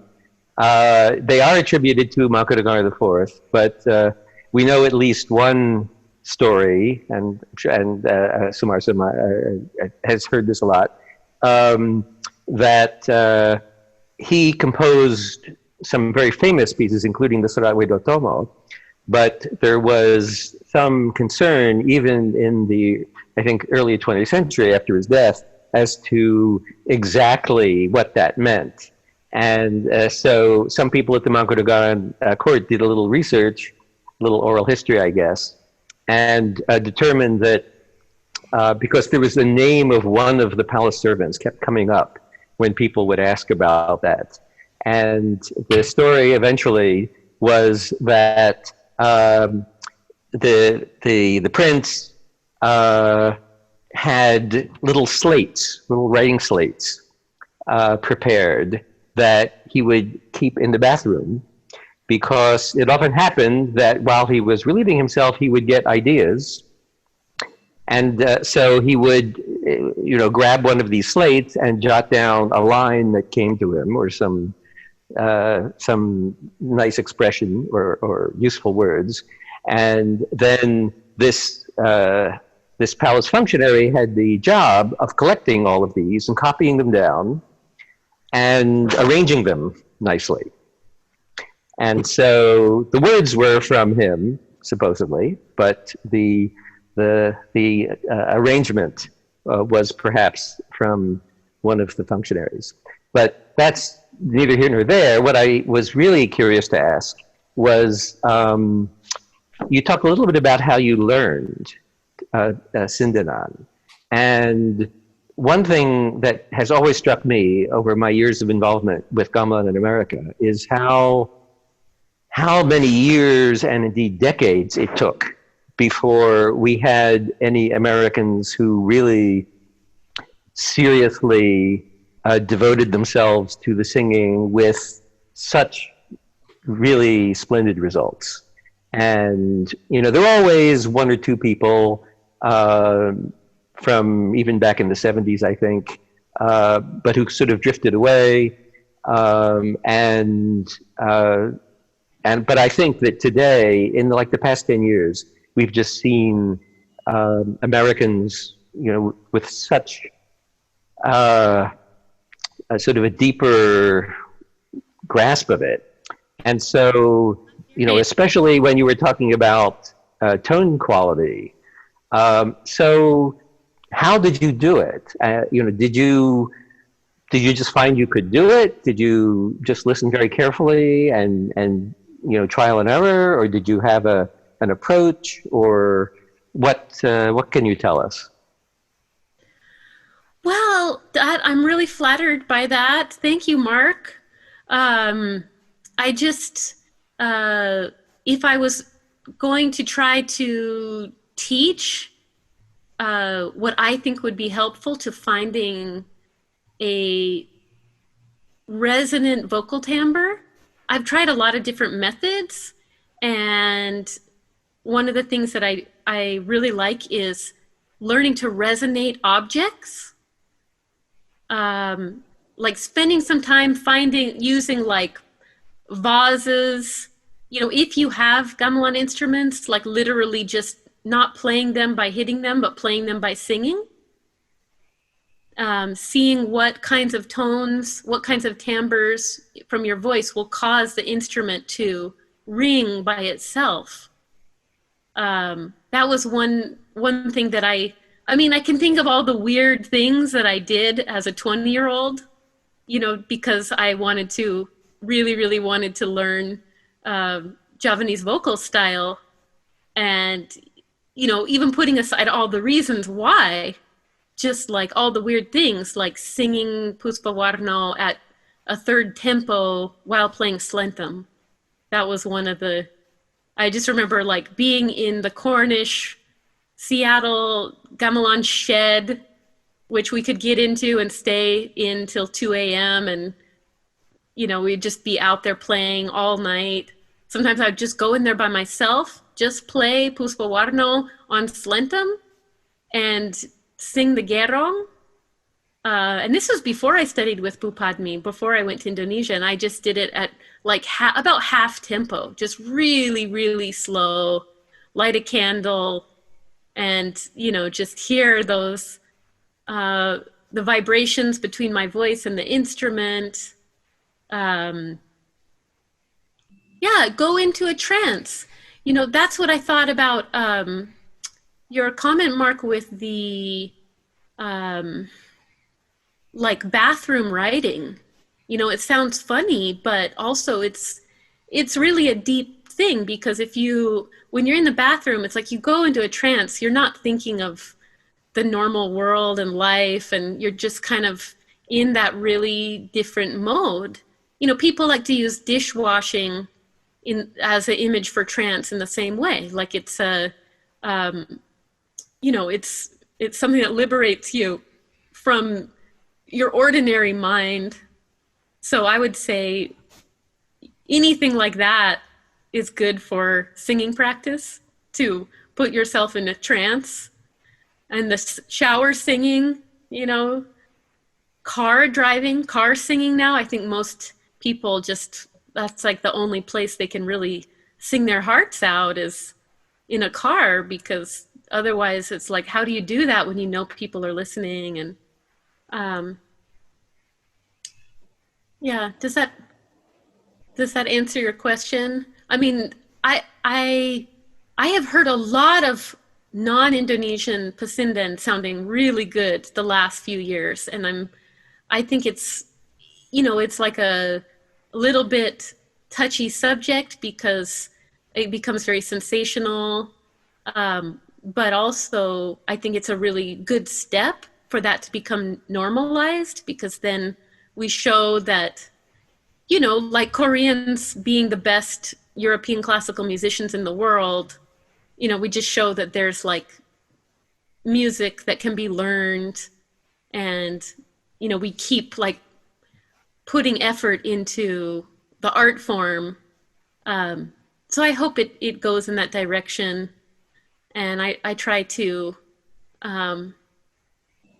be really aware and kind of question these things a lot. But yeah, I wanted to be a lot better at it than I am. So I appreciate the encouragement too. And always your comments on the Sindanan have been so helpful over the years. So was there, is there another question from Mbak Kitsi? I'm so amazed you're still awake. Thanks. Great talk, Jessica. Really important things that we're talking about. And I find this idea that you're talking about with how meaning is more of a register, the register of the text compared to the register of the voice is fascinating. And what I've always found so interesting is that if you speak, as you know, I'm sure, if you speak to just a few Pasindan who usually have an arts conservatory EC background, they can translate, do the official translations. Well, this means this and this means this. But most of the Pasindan you speak to who are beautiful, heartfelt Pasindan at the Mangkunegaran, at the Kraton, at RRI, just freelance Pasindan, they're not concerned about what it means. They're experiencing the text in a completely different way, like you were saying. Although they may, for decades, be singing these wangsalan, they're experiencing them from a feeling of rasa, I think, how the words sound, how the syllables sound to them, rather than the actual riddle itself. And I always found that so fascinating.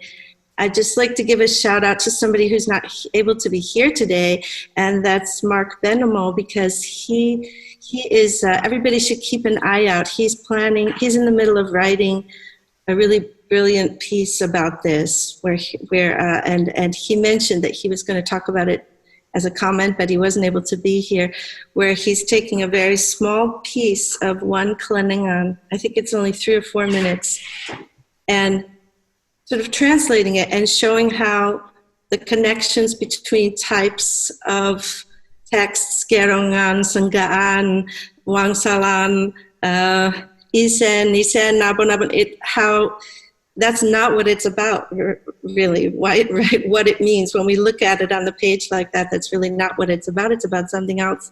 And of course, together with his work on Rosso, it sort of goes hand in hand. But keep an eye out for that, because it's going to be fascinating, I think. Thanks, Jessica. Yeah. Thanks, Mitzi. Yeah, even though it's not a literal meaning, it's like, how could that rasa be there if the text wasn't there? So then there's some kind of, some other type of structure that's worth just really delving into. Yeah, there's something else there. There's something else there that these highly talented, genius level women are accessing, but it's not the literal meaning of the riddle that the literature experts sort of squeeze out. Yeah. I hope it wouldn't be embarrassing to her, but I want to bring up Mbak Penny, because of her incredible relation to text and how she does so much poetry writing herself. And then when you hear her, she really, to me, she takes like a radical reappraisal of what Sindanan text is, because she places herself in the middle of it. And I almost feel it as like a gender bend when she does it. I almost feel like she's really like taking on the subject role in the text in a way that most Pasindan, it's almost like counter to some aspects of Sindanan's art. But then when she does it, it's so truly her, and it's so rare to hear anyone do that.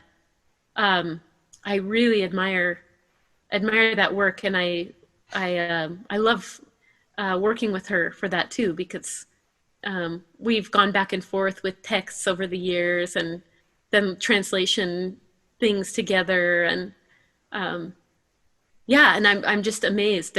There's so many different ways to approach this subject. I can't wait to read Mark's writing.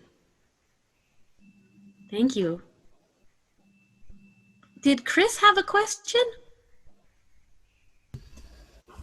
I did. I think Kitsy actually got to most of it. It's kind of coming at the similar, sort of the similar issue of like literal meaning versus other dimensions of meaning. And I guess it's maybe like thinking about it more personally. I'm one of those people that can happily sing a melody and be completely oblivious to the text, to the lyrics. And like it's not all, I mean, there's like Beatles songs that I know from when I was a kid and learned every word. But just, yeah, I don't know. And I found, I found that, different people, there's some people like that who kind of relate very much to melody and rhythm and sort of like the non linguistic aspects. But then other people, it's like, no, it's about the texts. Yeah, I mean, I think jazz lyrics are a great example for being literal and at the same time completely layered, and you never know, and there's always going to be, because jazz comes out of really oppressed musical forms, there's like secrets inside of text that maybe weren't even intended to be there by the writers, but the performers just embed that layer after layer, and just becomes a code too. I think the term code and like approaches to treating text as code can be a little helpful too. But that's great to hear that you just naturally tap into that aspect of text and music in a non-imposing way or a non-structuring. It's 10 o'clock. It's 10 o'clock? Do we need to stop? No, that must have just been somebody's alarm. That we can keep going. Like a really harsh AI. But Jessika, Mas Fakiri wants to say hi. Hai Mbak Jessika, apa kabar? Hai, apa kabar? Hai Mbak, terima kasih. Sehat, senang. Ya. Alhamdulillah.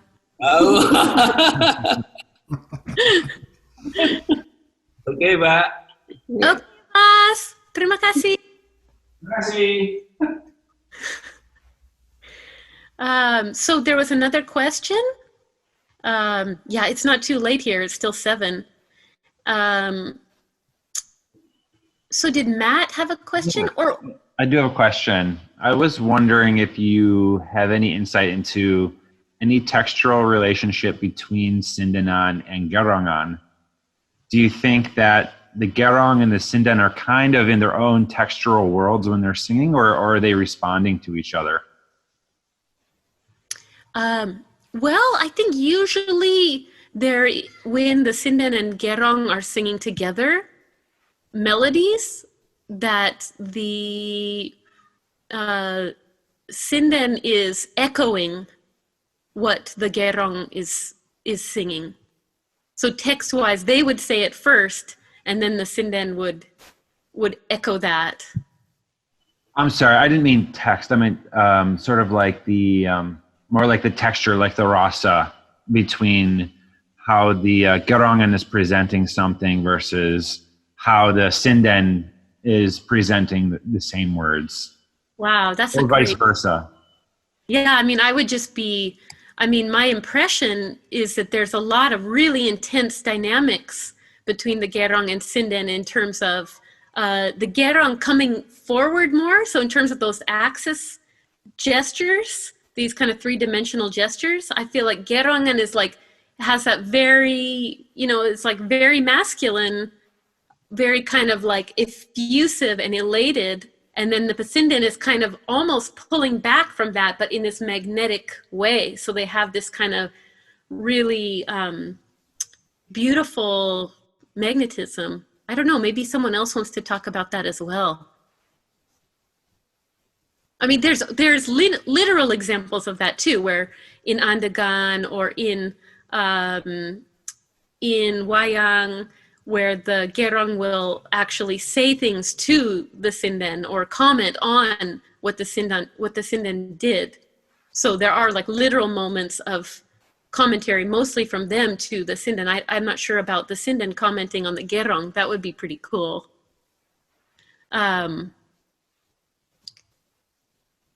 Yeah, that's a great point.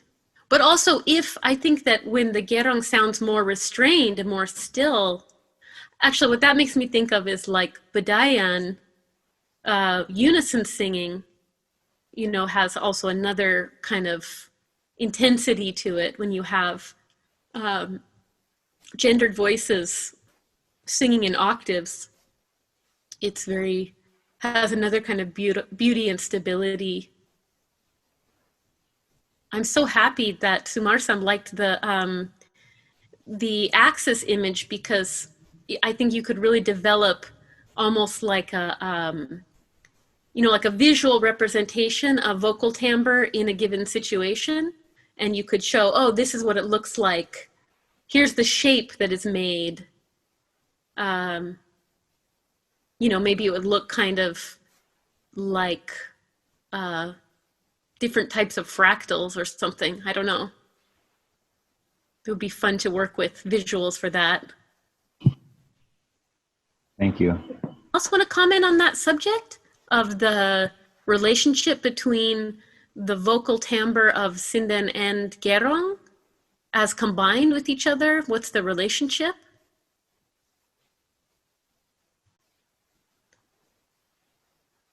No? Did anyone else have a comment of any kind?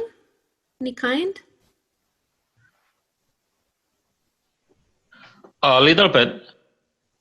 Yay, Must meet here. So yes, must meet. So they should be parallels. You have to represent the watak, the characters of gending, and that watak has a certain kind of rasa. So everyone, every musician, every single person, they should represent same characters and rasa of the gending. So they cannot go one to the left and one to the right. That's my little thing. Thank you.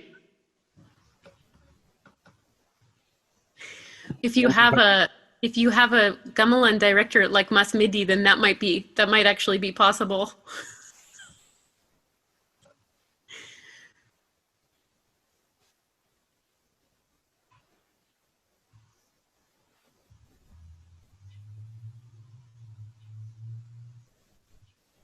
Does anyone else have any other thoughts? Hi, Jessica and everybody. Hi, Andrew. Hi. I have not really thoughts, but memories, maybe a better way of putting it. February 1988, I was in Jakarta at the home of Sosro Pustoko in Jogja. And I attended a latihan, and I was sitting right beside one of the sinden.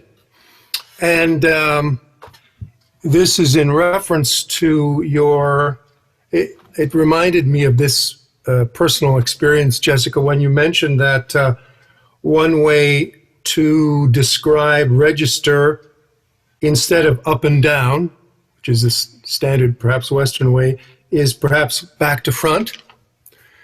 So I had a physical experience of that, and your comment reminded me of this. It's been buried all these years, but I was sitting beside the sinden, and she was singing. It was in a relatively small house, and I remember distinctly having the physical impression of her voice. She was sitting on my left. Her voice having a very focused beam of sound coming straight out. And it was a latihan with gamelan and several sinden, maybe gerongan as well, I don't remember that. But I remember leaning forward, just like this, and leaning into her beam of sound. It was amazingly powerful. And it was so focused that when I leaned back just this much, it was much more muted. So it was that sense of vocal placement in space that I had, the physical, and it's, I've never had that experience before, and I've been performing with opera singers and so on and so forth. Their vocal production is very different. So I think it had a lot to do with the kind of description, the way you described it, this forward and backward vocal production. And I have no terminology for it, no more words. I just wanted to share that experience that you triggered so many decades ago. But it was a wonderful and very piquant. It wasn't shocking, but it was just very tangible, physical feeling of a singer so focused and so intentional in her vocal production. So just wanted to share that. That's amazing, Andrew. It reminds me too of like doing call to prayer, and some of my friends, Minang musician friends, who are incredible singers, would use this thing. You know, actually, it's really interesting what you can do with your hands related to the resonance of your voice. You could change the whole experience of what the shape of that vocal timbre is by putting your hands behind your ears, by closing your arms in, actually praying and singing like this, having the thumb bones touching your forehead has a really intense, effect upon vocal resonance. So yeah, I love that story. That's Jessica is some Minang singers. I mean, I've seen photos and videos of it, but they actually put their hand in front of their mouth to kind of act as a kind of diffuser. Yeah, it makes the sound warmer. It's interesting. You do.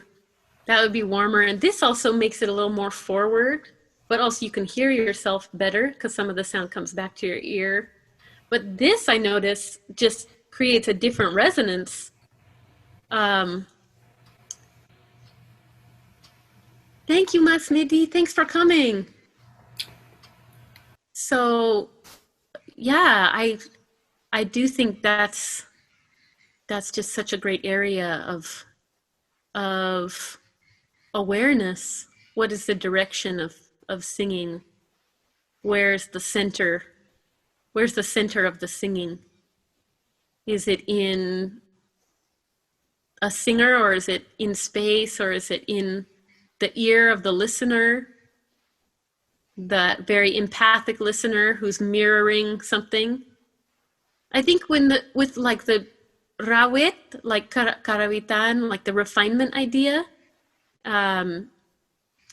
there's a concept in Persian music that the instrument player who plays the ghazal, you don't actually hear the words of the ghazal, but you hear them playing the poetic meter that ghazal is in.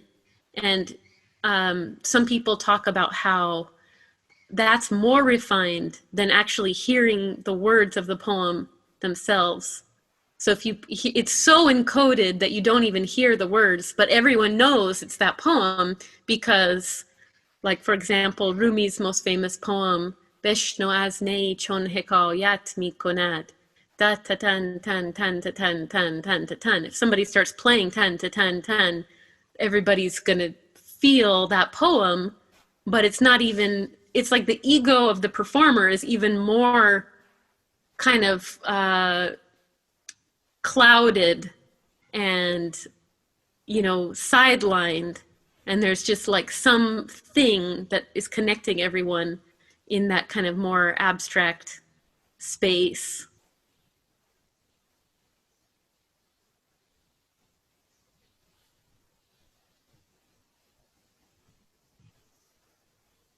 I'm sure there's some things like that in Karawitan where you hear certain melodic passages and you think of you think of certain concepts coming from a text.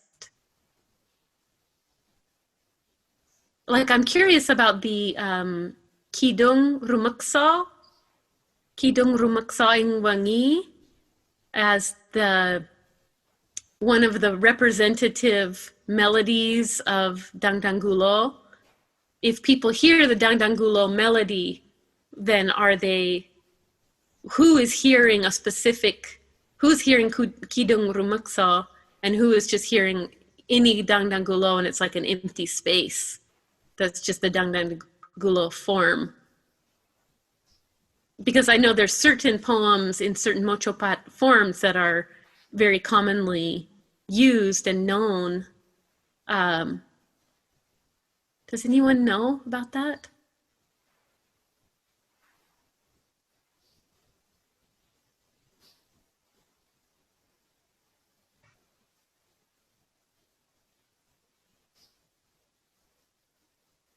So I'm wondering, Matt, do you want to close up here? Yeah, In? definitely. Yeah, we can close it up. Last discussion. Anything else anyone wants to say? Mbak Butet, I see she's raising her ujung jari. Yeah, terima kasih. No, I just asked a question. Interesting with your experience while in Java and the spiritual things in Java. Did you do rituals for Nyinden, or do you have any experience with the spirituality in Java while you're singing or something like that? I did have some interesting experiences. You know, some of them are more clear than others.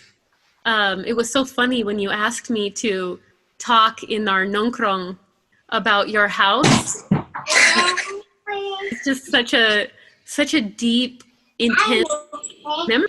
Go back 20 years and just like what came to mind, like eating an egg, you know, like really intense kind of level of memory, especially, you know, just traveling and the precarity of being young and money and all of these things. So a lot of those memories feel like that, like I was in a spiritual situation, but why it was that way and what was the structure wasn't always clear to me. Sometimes I think I imposed my own idea of what was spiritual about it and what was ritual. And other times I think it was very clear. Like I did study a little bit with Iyang Kusumo Tanoyo, and he was a spiritual teacher at the Kraton. When I met him, he was 104 years old. And I told him I was studying Sindanan, and he just was laughing and laughing. He couldn't believe I was doing this. And I went to some of his rituals. He wanted to involve me in rituals that were connecting with ancestral Javanese spirits. And I had some talent for that, but also I was really young and I don't really understand exactly what happened. But it was a very beautiful experience. And yeah, and I also have a little bit philosophical view of ritual, that sometimes it's really planned and it's something that's set, and other times it's a matter of synchronicity and things coming together. I went to some Kleningan that were so beautiful and really changed my life, that were just, you know, in a small house, but the lights off, and just hour after hour of just intense focus. Sometimes I wonder if that was real. I haven't, in my last few trips to Indonesia, I never had the opportunity to experience that again. And there's so many things like that, you know, part of just being a crazy young person. It's hard to know really what was the context. But definitely Ian Kusumo Tanoyo was really amazing mentor, and he was actually the one who recommended to me to work with the Kidong Rumukso. He said, you have to learn this. This is so important. And he gave me a lot of photocopies of different mochopat that I should work on singing. But he wasn't a musician, so he just had more like, you take this into like study of music and see what happens. I don't know. What about you, Mba? I would like yeah, since I'm not singer, I'm not sinden at all, so I'm just curious because some sorry, that's my daughter.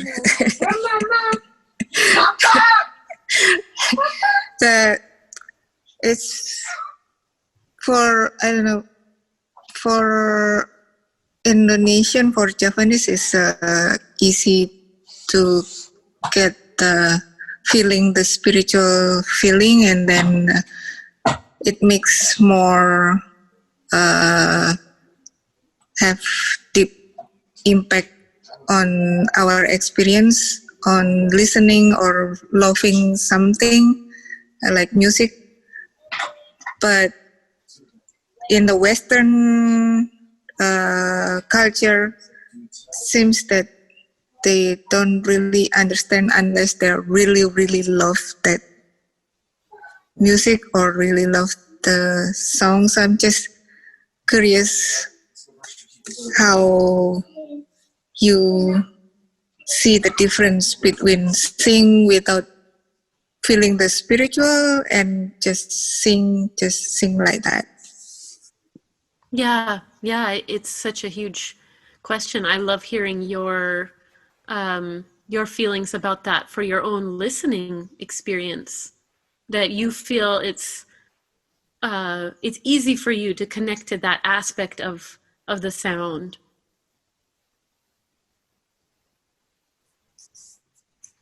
Yeah, for me it's not really deep, the spiritual things, because I'm not really that talent about that.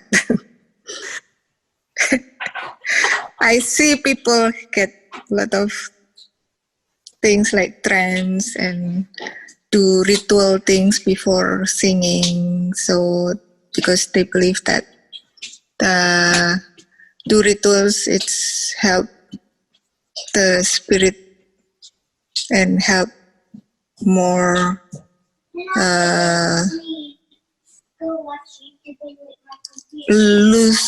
not loosen, but bring up all the potential of they have. Yes. Yeah, like a clearing or like a raising of the vibration, or yeah, there's so many different ways of talking about this. I feel like they're becoming easier to talk about. Like, you don't have to just be like chewing on glass for people to know that you're in a trance. You know, it's okay to just acknowledge that maybe doing dishes or going to the bathroom, you're also like in a trance and connected with the spiritual world. But yeah, it's something I value a lot. I can't really distinguish between that and like some kind of materialist aesthetics or values. I feel like there's always kind of a connection between the spiritual value and the artistic and cultural value.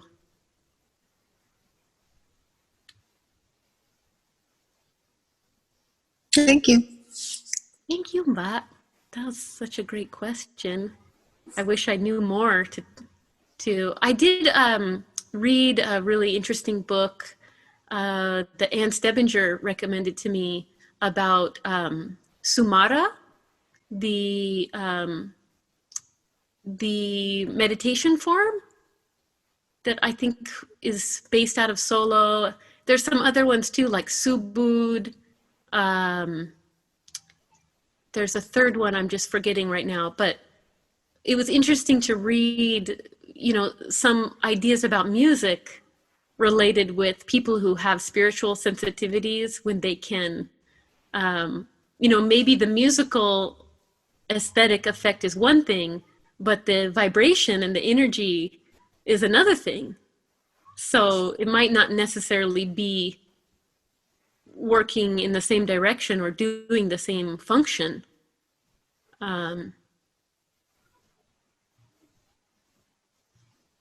Yeah, like the ruatan concept is so special.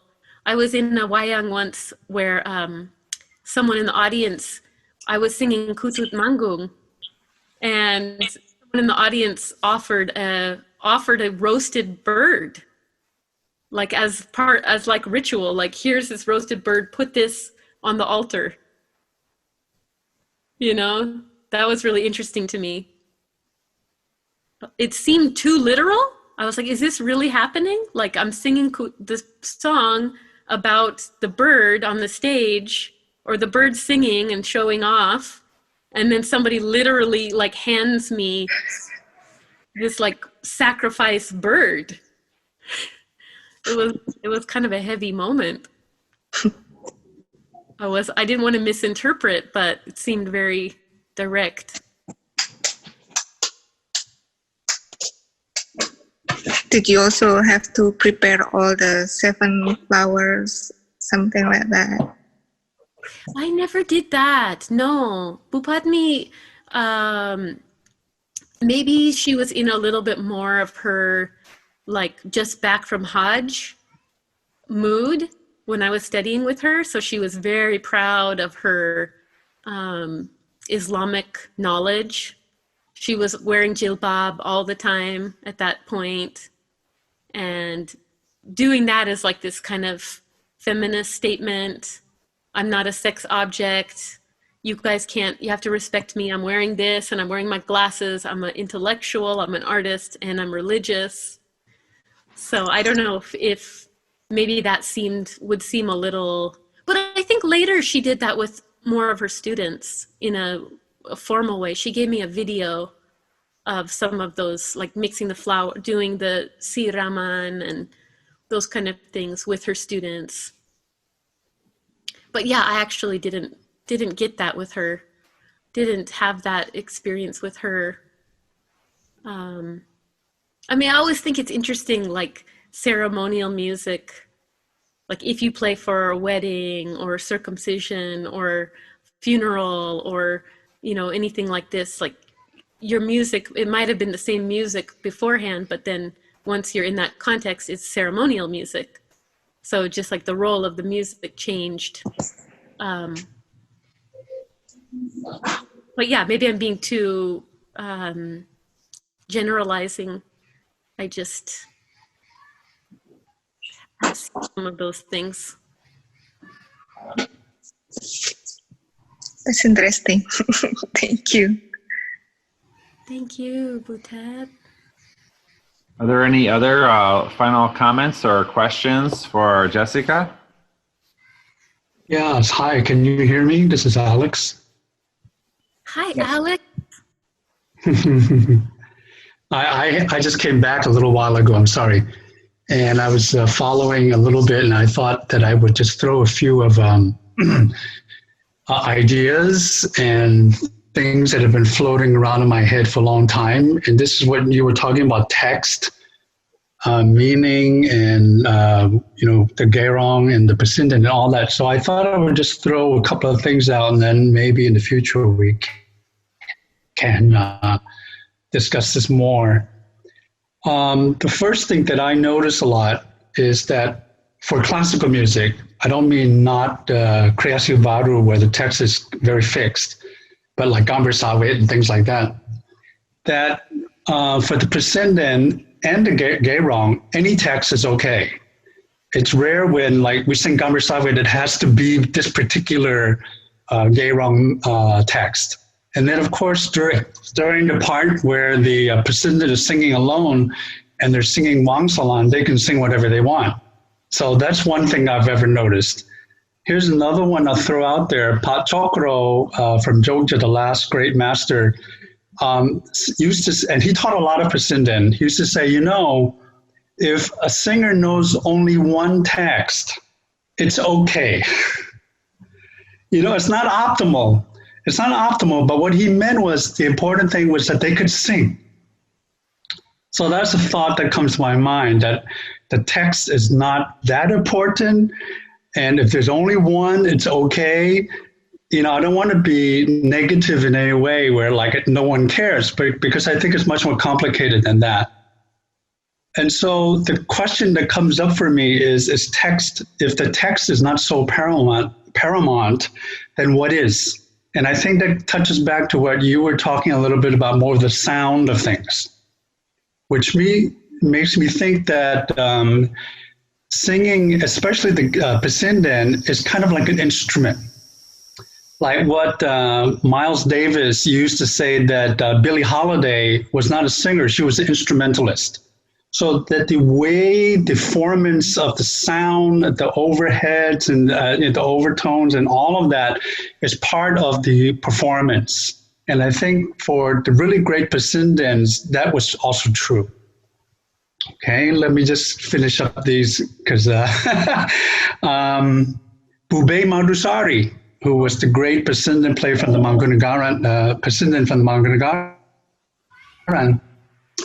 who I lived with for a while, she used to always teach me the Wangsalan because they were part of the Pasindan. But I was too stupid to pick up on it because I should have recorded everything and asked her all the questions, because in the Wangsalan, she would give all the riddles and all the answers and explain exactly how the words work together. So I missed out on that. But the thing that comes up in my mind is, again, Pat Chokro gives credit to Bube Madusari for expanding or giving the text to all of Pasindan of this time. Because a lot, as you know, a lot of Pasindans are learning from the villages, or they learn from somebody after they get into the palace. And so somehow these things that Bube did end up in the air, and people, you know, pick them up without knowing where they come from. So that's one. And then the last thing, again, it comes with what you were saying about sound and text and singing. I think it's interesting that the Gairong, when they sing, their job is to more or less keep the beat together. Now, of course, there's a lot of flexibility in the beat, but that's their job as a chorus. They have to hit the kampul, they have to hit the, you know, the kanong and all of that. Whereas the Pasindan is completely flexible. So we have to think about what is exactly dynamic between those two parts, because they're working together. Okay. That's my last thought. Just thought I'd throw that out there. Alex, there's a collection of Bube's Wangsalan in the Cornell Library. I think I still have photos of it. Yeah, I don't know exactly what you're talking about there, but because Marty Hatch had also studied with Bube, so there would definitely be something. Another thing is at SDSE, before it became EC, Mas Panga had been the editor or the producer of a small book of texts just by Bube Madusari. So if you don't have that, see to find that at you know, in Solo, or if you get a hold of me, maybe I can dig up mine and send it to you. Oh, that would be amazing. The one I saw that was a collection, I don't know if they were Wangsalan written by Bube or they were her Wangsalan that she preferred. They were all, they were collected in subject headings. So there was like plants, animals, Mahabharata, like all these different categories of Wangsalan based on their themes, which was exciting to me because that's something that you find in Sufi poetry in general. There's something called mazamin, and they're kind of conographic, like a repertoire of idiomatic images. So you have obviously like the rose and the nightingale, or the candle and the moth, or the tear and the ocean, or things like that. And it made it seem like there is a parallel in Wangsalan too, that there's like categories of the images, and they might have some kind of poetic tradition with the Wangsalan like that.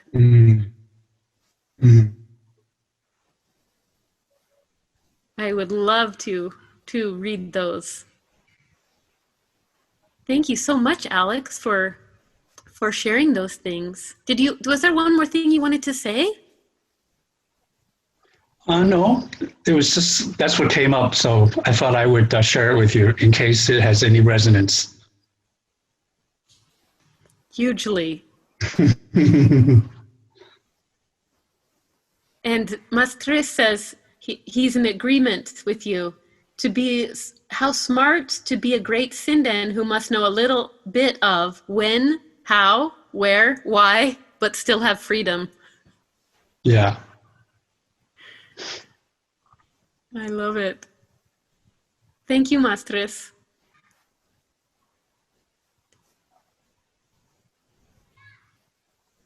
That feels like a good ending. Yeah. When, where, why, but still have freedom. One question I have for you, Jessica, maybe to close out. Do you have any suggestions for people in the US who want to learn more about this stuff, but don't necessarily have resources in their own gamelan group?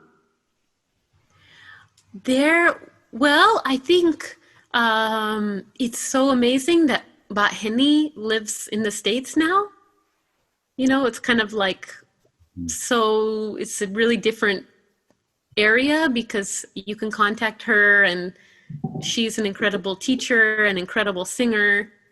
I do think it's really, really smart to learn from a Pasindan, so you can physically emulate the sounds.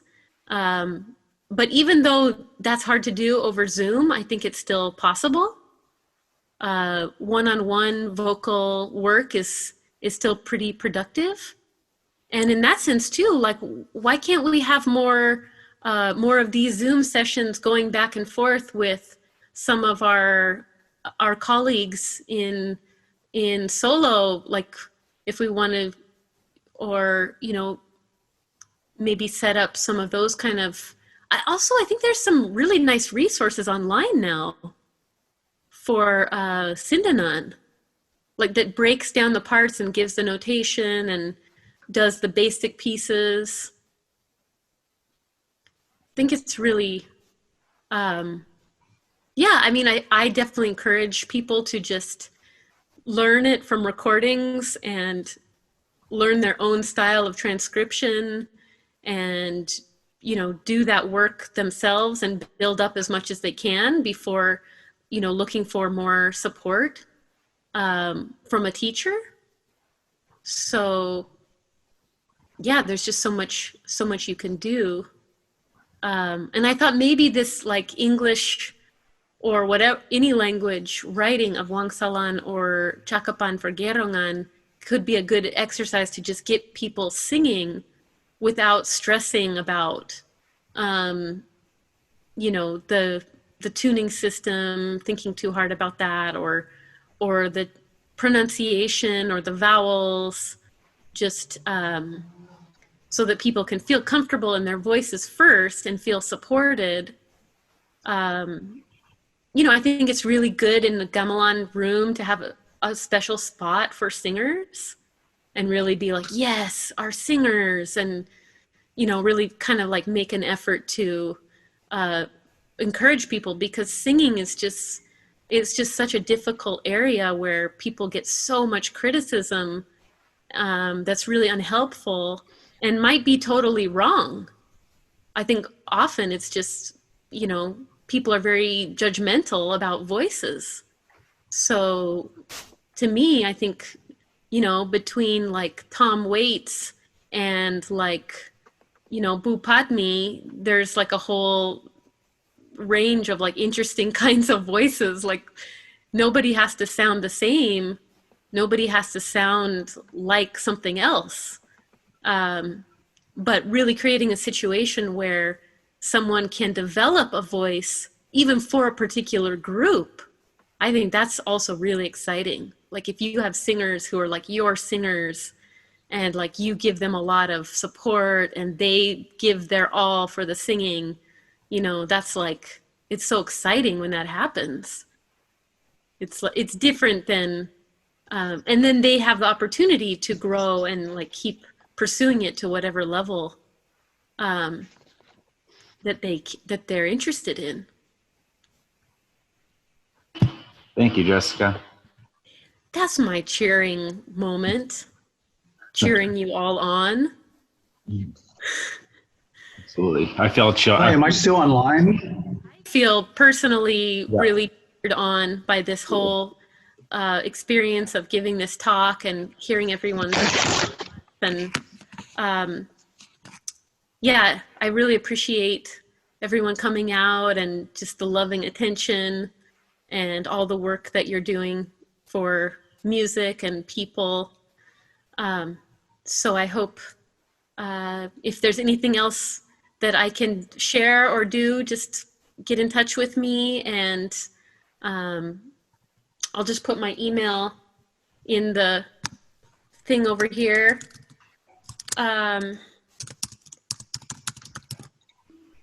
And oops.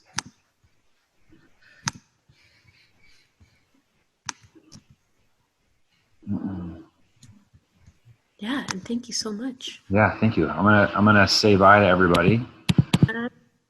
So just to let everybody know, we'll be back here on Wednesday with Charlie Sullivan, who's going to do sort of a historical, interesting sort of analysis of batik clothing design and fashion and sort of the historical context of Sukarno, which is like the 50s and 60s in Indonesia.